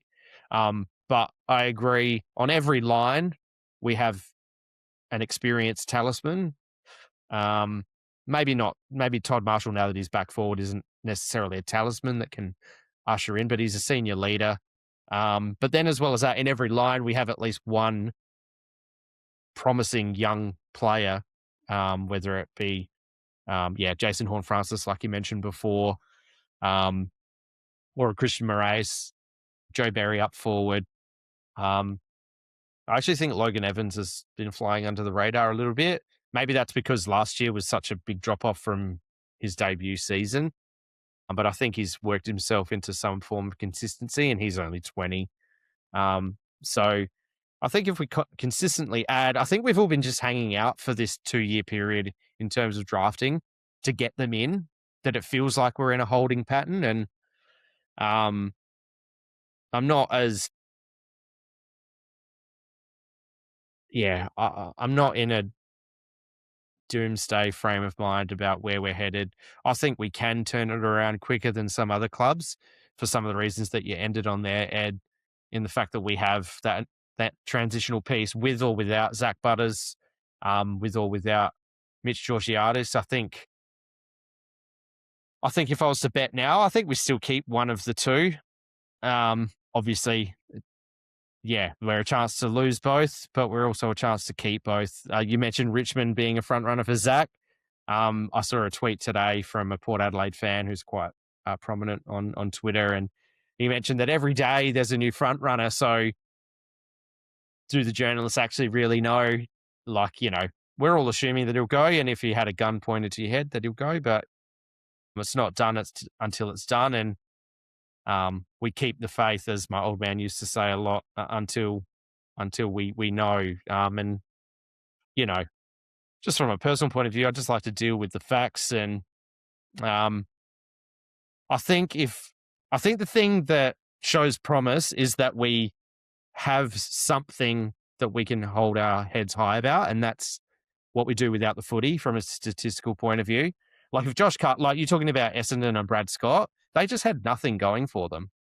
Like you mentioned, their leaders were poor, but as well as that, their defensive integrity was poor, but their offensive integrity was poor. Whereas I think we've got something to hold our hat on at the moment, and hopefully that continues. And in some ways, while Josh Carr doesn't have a finals-ready team or a premiership-ready team, maybe in a transitional phase, he actually is in the position that he enjoys, because he can mold young, up-and-coming players and inexperienced players in a way that he envisions, and he doesn't have to change habits overall of a lot of other players. I'm sure every coach would love to step into a premiership-ready team, But I think the signs were there, particularly last year when injury struck, and injury struck again this year. It would be very interesting to peer into a alternate reality and see what this season looked like had we had a bit more health on our side. And I guess, we'll obviously never know. So it's kind of forced our hand a little bit. And it's also hard to be ultra disappointed because we kind of finishing bottom four is a benefit to us. So, in terms of the future, just to round out what I've just said, I'm confident that we can turn it around quicker than some other clubs have. But that is obviously very reliant on us ticking the boxes in terms of the people we want to draft and them actually being the players that we hope they're going to be. There's obviously, there's a lot of highly touted youngsters. What was that? I said no Anthony Bennett's. I'm sure Eddie will. Is it Billy Bean? From Moneyball. Moneyball, yeah. He's a 5-tool player. Can't miss. Yeah. So, I mean, looking at Zemez Pilot and Dougie Cochran, they look like fucking jets. I walked past Zemez Pilot at a game recently, and good God, get him in the side now. Yeah. But yeah, I think there's a lot of angst because the whole Zach Butters thing is going on, and then your uncle and Kim Dillon, God bless him, have thrown the Mitch Georgiadis discussion into circulation. But look, it is what it is. We'll have a Jack Whitlock. So the things that I've liked, not to copy Eddie, has been Jack Whitlock. I didn't expect a whole lot from him this season. While he showed promise at the end of last season, I just figured scrawny, tall, key position player. I was just going to keep my powder dry on him and not expect a whole heck of a lot because, tall, lanky players take a bit of time typically. But he's probably already exceeded my expectations. Like you were saying, Corey Durden has for you, and I agree with that, obviously. But Jack Whitlock has been something to really enjoy this season. And again, not to copy in terms of dislikes, but just the health of Jack Lukosius and to an extent Miles Bergman as well. We're all cognizant to the fact that Jack Lukosius costed us whatever he costed us, and from a salary cap point of view, he's getting paid a front-ended, $1 million a year, and but he just can't get his body right at this point in time. But there are a lot of years ahead. But right now, I've just liked his health because, as Wheelo ratings would suggest, when he has been on the park, funnily enough, in a similar vein to Willem Drew, his player rating has actually been quite favourable to him. And I'm very intrigued in the wing move. It's a very Justin Westhoff vibe, if you will. And I think whether it's 1 foot in and 1 foot out for Jack Lukosius, not from him, but from a coaching move, an each way bet, he can help a little bit in defense and he can obviously rebound and use his tools offensively as well. But I'm very intrigued about it. And I desperately hope his body holds up for the rest of the year. Him and to an extent, Miles Bergman's health as well have been dislikes. I haven't really disliked much. The Carlton game, I was very, very disappointed in. Just mainly because we'd had a decent month and you could cop the losses, but I really wanted the 4 points. I wanted that dopamine going into the bye, and it just left a sour taste in my mouth that, I see we're favourites heading into this weekend's game against West Coast, funnily enough, which I think is, ridiculous. But I don't know when we're going to get that dopamine hit again, because, if we don't get over the job and fly in Jason Davenport, the Eagle Killer, this weekend, then it's Sydney and then Collingwood. So, the Carlton game was really disappointing for me. I've disliked that very much. Yeah. So, the round 1 and round 11, just dislikes for sure.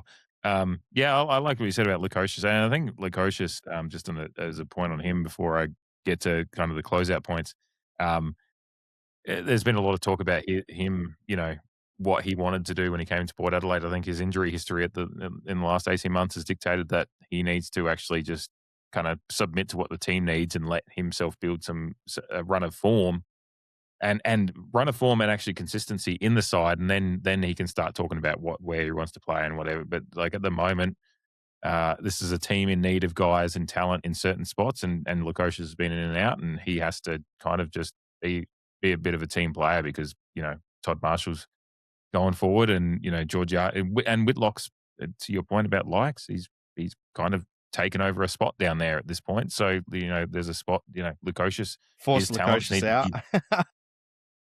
that's to be honest, it's a little bit true, right, Ed? Like, Lukosius hasn't been able to play, and Lukosius has the talents to play in other areas. So you've got to actually, if you come in and say, look, I'm a top 10 draft pick, I want to play here, but then you're not on the field for the last 18 months, essentially, it's not Lukosius's fault, but you've got to actually, if you want to play in South Australia and you want to play with your best mate, Connor Rosie, and you haven't been able to be available too much and other guys have come in, you've got to kind of just be a team man and come in and utilize your talents where the team thinks you can utilize them.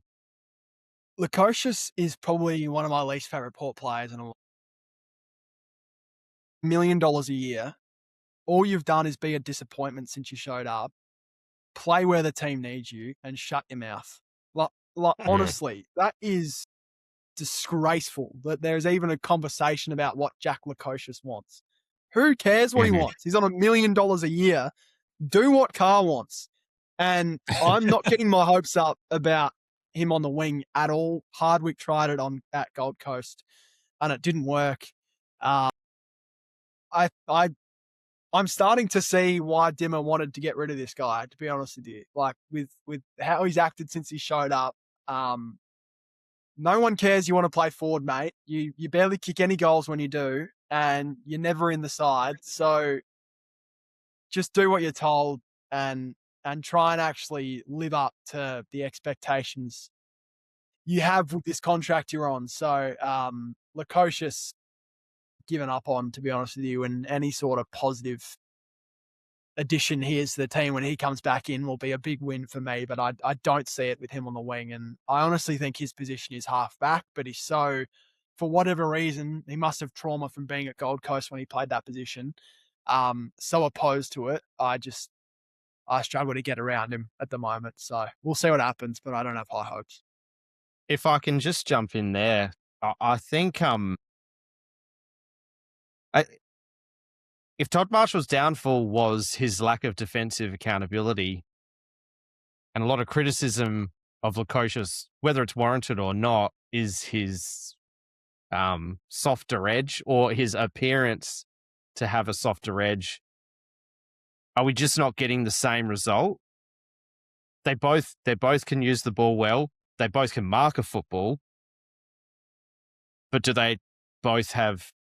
Because in my opinion, if you're going to be in the defensive third, you need to be able to defend.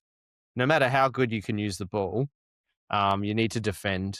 And Marshall, he looked great when he was taking intercept marks and his disposal was fantastic, but now he finds himself back forward. And while Jack Lukosius, I think replicates that exactly as well. I don't know how much defensive integrity we would get out of him, while we will get fantastic ball use. Isn't the wing the worst possible position for him to come back and play, injury-wise? He could get lost. Lost. But also, how much is he going to be running? Like, was it a groin or a calf issue? There's something down there which is just all seems like bad. It doesn't make a whole lot of sense to me.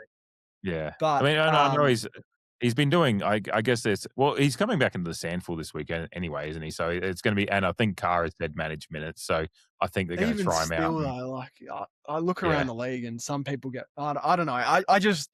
I'm just so anti Lukosius that anything he does, I'm probably going to criticize at this point. But I'll play Yeah. against say there's a lot of things I can understand. I totally actually every point you make about why you're anti-Lukosius is actually like I can't argue with them.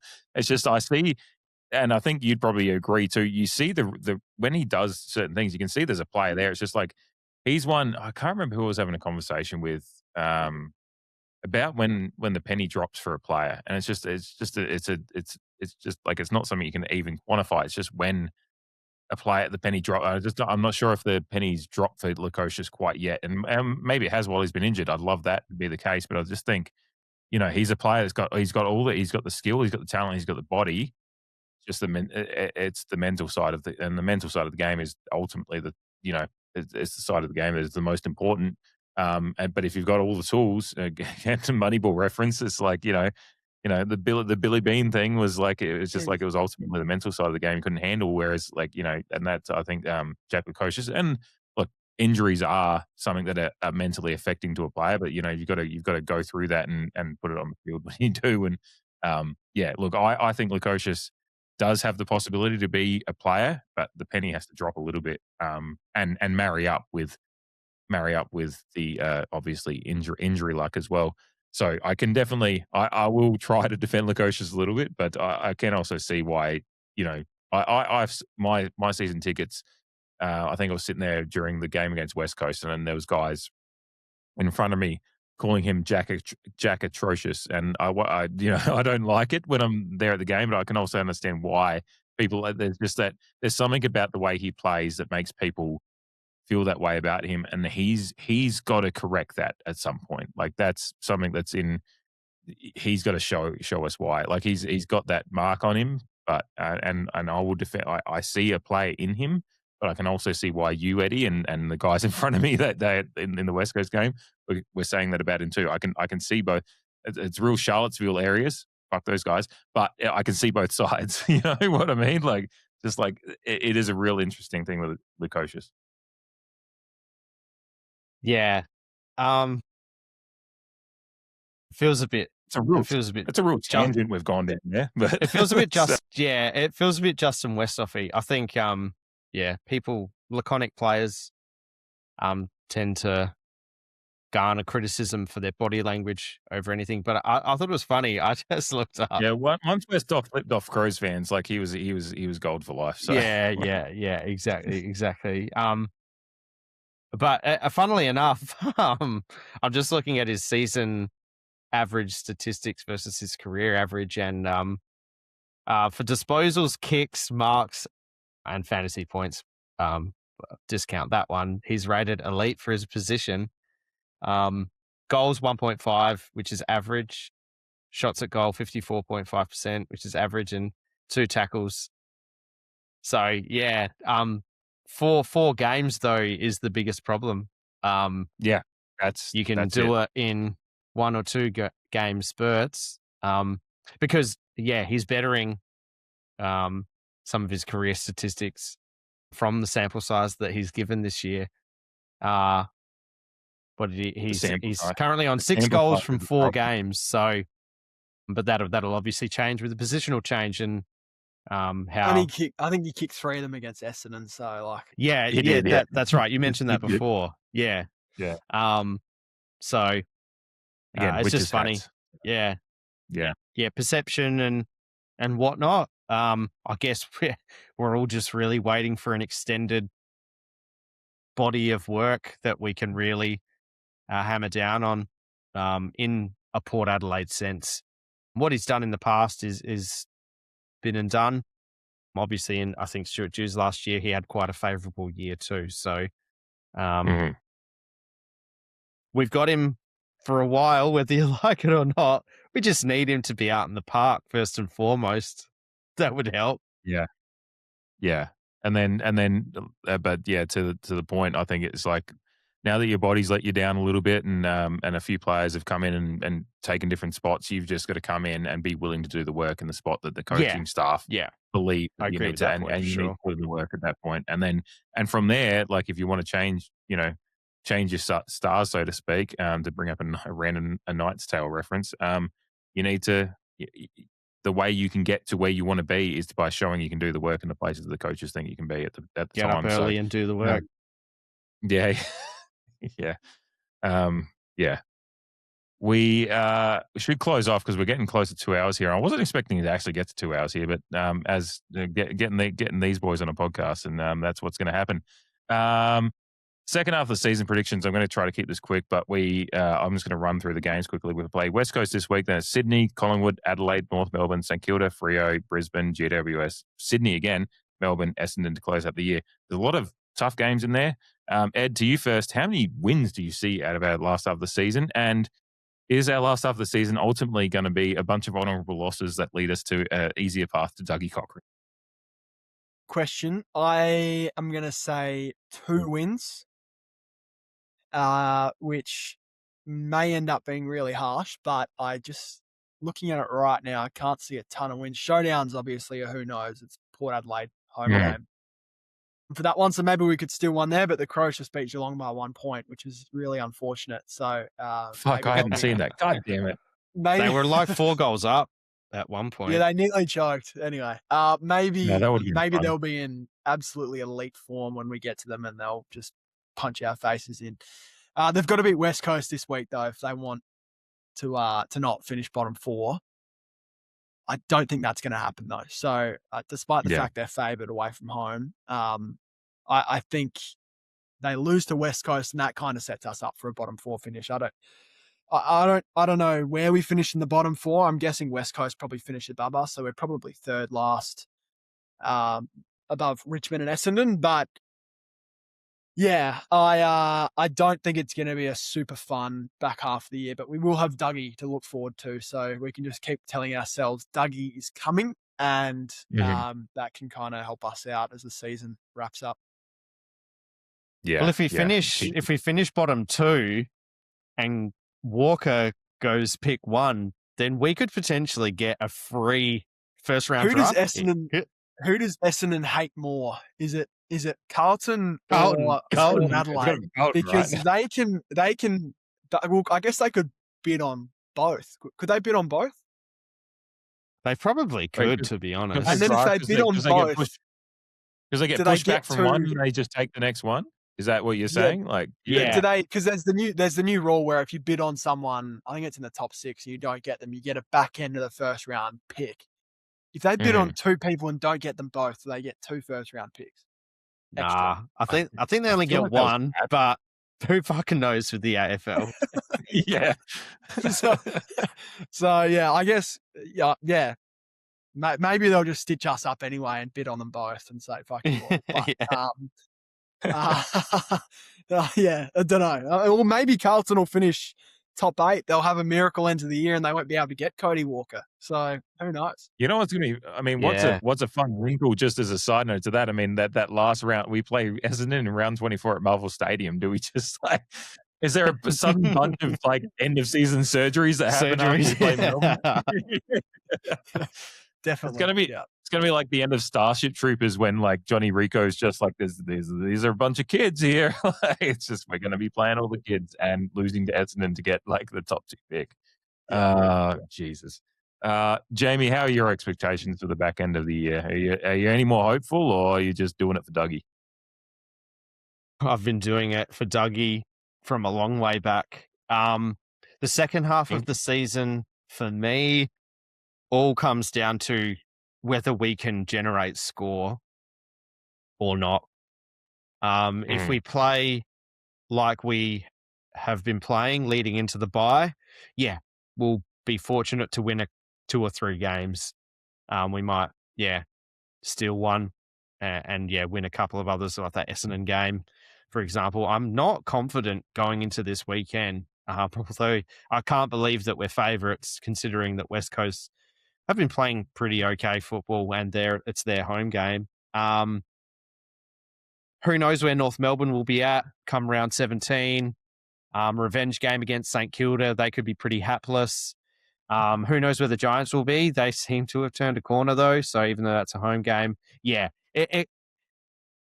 it's if we score, if we find a way to generate a score and still keep our defensive integrity, we could win, 5 games. But if we play how we've been playing, which at this point in time we have to go by, yeah, we'll be lucky to get a couple, 2 or 3. Yeah. Yeah, it's a tough fixture at the back end of the year with some of the teams. A lot of teams It's are going just to that be either. we're just not scoring. Like, you can't win Yeah. games. Like, there's some winnable games. There's not enough winnable games to make the second half of the season look quite promising heading into 2027. But it's Mm. just whether we can kick a score or not and move the ball to that part of the field. Yeah. And I think with the fact that we're gonna continue playing a lot of youth, and that's my ultimate point about what I want to see at the back end of the season. Whether we win 1, 2, 5 games, I'm probably more in line with Eddie that it's a couple, and maybe the showdown is the wild card that makes it 2 or 3. I want to see those continued development points. Like if we're the thing that I'm going to come to when we do this exercise at the back end of the season after these games have been played is what the margin was. Because last year we saw a lot of games where we were getting smashed by 60 to 90 points, right? And we were just like, there's nothing to write home about out of these games. Whereas almost every game this first half of the season that we've just reviewed, there's been things that you could take out of it. And you could say, look, they were winnable there. You know, even North Melbourne and Carlton, maybe the ones that are the outliers there, but you still had maybe some glimpses of moments in there. And again, we didn't get blown out in any of those games. So if we can get to the end of the season, we haven't been blown out, and maybe that's only 1 or 2 as, you know, end of season surgeries in quotations start coming into play as we continue trusting the process, you know, what happens there. But I just want to see the continued progress of the game plan and, you know, consistency in the game plan, and maybe to the point that we were making earlier about Josh Carr, letting him do his work and implement what he's got, and him hopefully having the trust that this is a process that's going to be ongoing for Josh Carr, and he's got the trust to be able to kind of put those pieces in place and keep doing that work without with the results being somewhat immaterial. I think the players and coaches all know that a result or 2 will be good boons to the players and the psyche, but ultimately I think everyone's pretty realistic as well. Couple questions to finish off on, because I want to be able to get all of us to bed at a good time here. So I'm going to start with a couple of AFL things, Eddie. Quick ones for you. Your premiership prediction, and maybe 2 or 3 others that are outside of that you also think are the favourites, maybe your top 4, so to speak, and your Brownlow prediction as well. I'm going to pick the Hawks to win the premiership. I reckon if Will Day stays healthy, I think they're the best team in it. I think the top 4 is set, although they lost tonight. I think Fremantle, Sydney, Hawthorn, Geelong is going to be the top 4 at the end of the year. Brownlow is a really tough one because I just have no idea how this award works anymore. But no, I just honestly, I feel like it's going to be another weird year where someone we don't expect wins it. So I'm going to go Bailey Smith, which would be a bit of a disaster for the AFL if he won it, because his speech would be just an amazing thing to watch at home, but probably It depends if they're playing in the grand final or not that week, I think. Well, true. Well, even still, he'll probably get after it. So yeah, just chuck the glasses on, he'll be fine.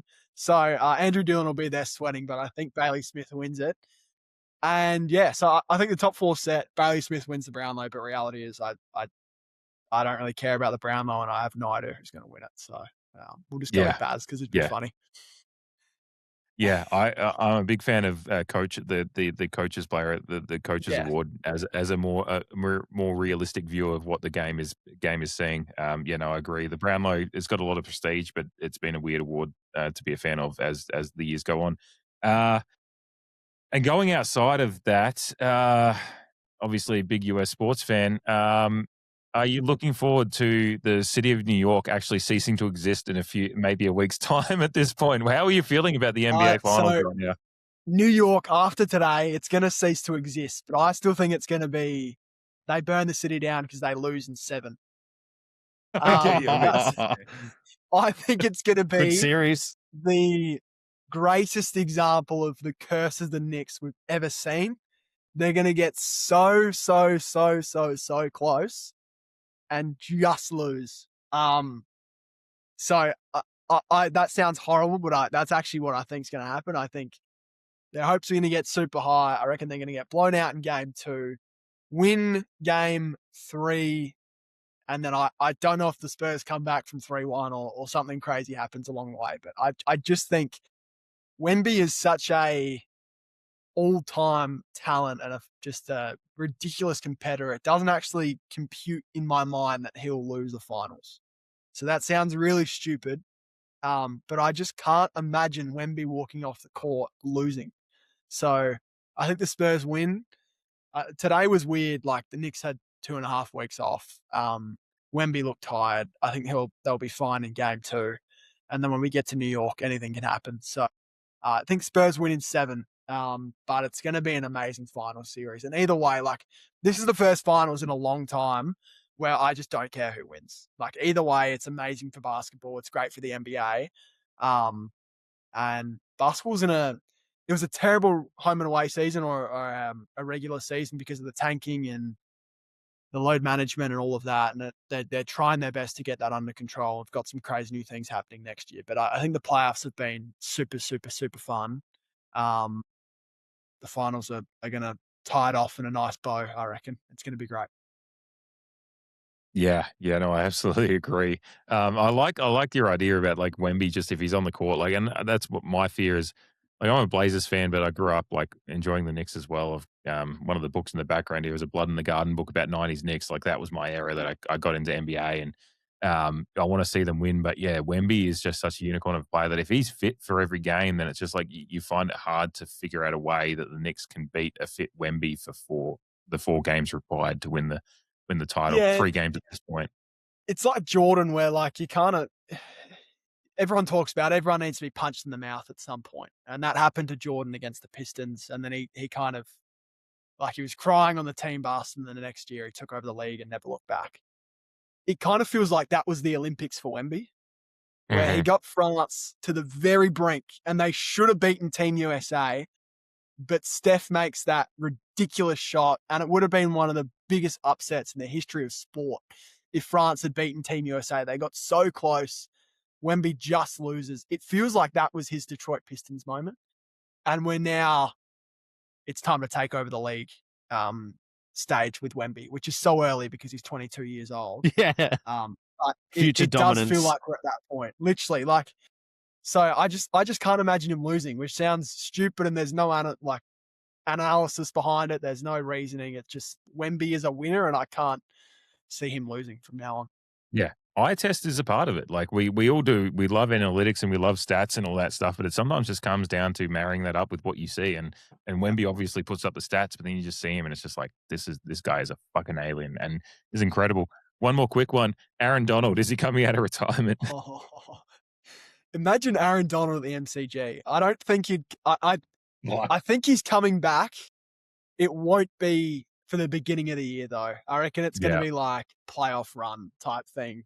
Has a massive kind of training camp mid-season, maybe plays 1 or 2 regular season games, and then comes to the playoffs. That Rams team is fucking scary, though. And for Melbourne to get Rams versus 49ers, which is going to be a monstrous game, is so awesome. And honestly, I feel like us Aussie fans having to get up at 2:30 in the morning deserve a game of that magnitude as our first one. So it's going to be an awesome NFL season as well. American sport is in such a good spot at the moment. So I can't wait. Hopefully my Broncos, Bo Nix, you're a big fan of, get revenge for what was just absolutely heartbreaking end to the year last year. We should have made the Super Bowl. I still think we could have beat the Seahawks, or at least we would have put up a better fight than the Patriots did. But God, Bo Nix had to break his ankle in the last play of the game. So I believe in my Broncos. They're gonna beat the Rams in the Super Bowl. Let's go.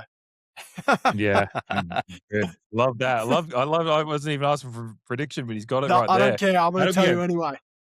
That'd be a fucking fantastic Super Bowl, by the way, if it's Broncos and Rhea, and if Myles Garrett's out there and Bo Nix is doing heroic things while he's fucking having to watch that motherfucker Jason. Jesus Christ. Yeah, no, hook it to my veins. Love that. Obviously, so as we close off, we usually do a squad show tonight, but we've obviously done the review of the season. Just quickly, just to mention, obviously we play West Coast this week. The changes, Lockie Jones, Jackson Mead and Tom Cochran in Port Adelaide, Kane Farrell injured, Jack Wilkins, Anastasopoulos both omitted, Cooper Duff-Tytler and Brandon Starcevich coming in for his first game for West Coast, Josh Lindsay and Jack Williams omitted for West Coast. I think you guys have actually both given your predictions. You kind of think we're going to lose this week, don't you? And for fair reason, I think. Yeah, it's just away against West Coast, and I think West Coast with the people they've got in midfield can do the job. It's I'm scarred by how West Coast played us in the early part of the season, and the fact that we then go to play them. The teams are exciting. very similar. I think just taking a look at the lineups as well, with a few pieces different to that game earlier in the season. So, yeah, again, it'll depend on whether we can score and, whether we can. Because what were they getting us over the back in that second and third quarters?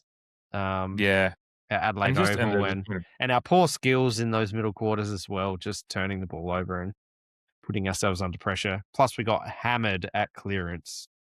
Yeah, that's the area. Yeah.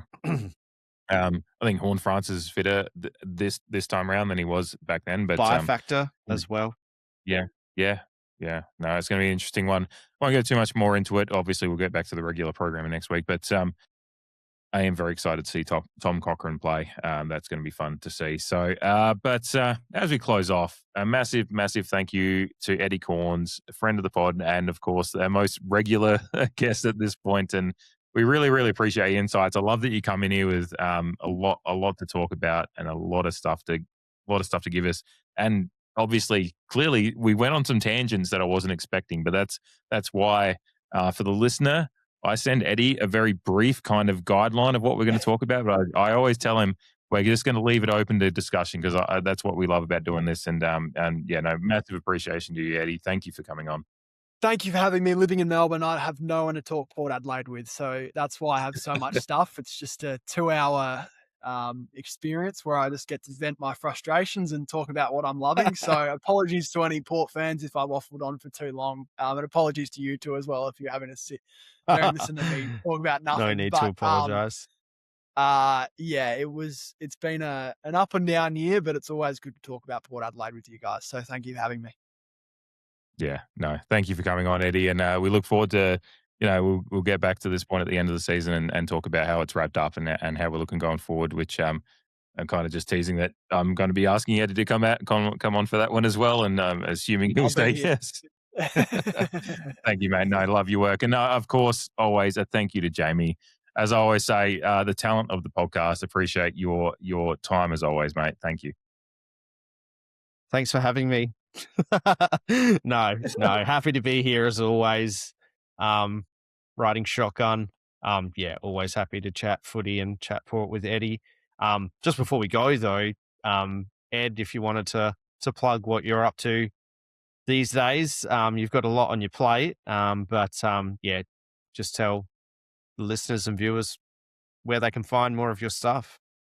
Probably just follow me on Instagram at this point, to be honest. At Corns Eddie is probably the easiest way to track what I'm doing. I'm a bit all over the place at the moment, so just see what I'm doing over there, and you can find me wherever. You've had Eddie Corns podcasts, Eddie Corns show on SEN. Doing some streams with some of the Marmalade boys, playing footy, nice. Working as a TV producer. I was on hosting fucking Thursday night post show on SEN, so it's all happening at the moment. Yeah, so just follow me on Instagram. That's awesome for you though. See it all there. Yeah, it's great. It's going well. Yeah, no, I love that. Yeah, no, follow when you've got so much going on, just follow on Instagram and you can just see the stories and see where he's at. So good stuff. Love your work, boys. Thank you very, very much. And thank you to the listeners, of course.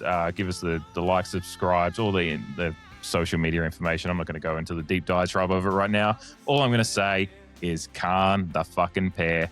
#do it for Dougie. Agreed. Thank you.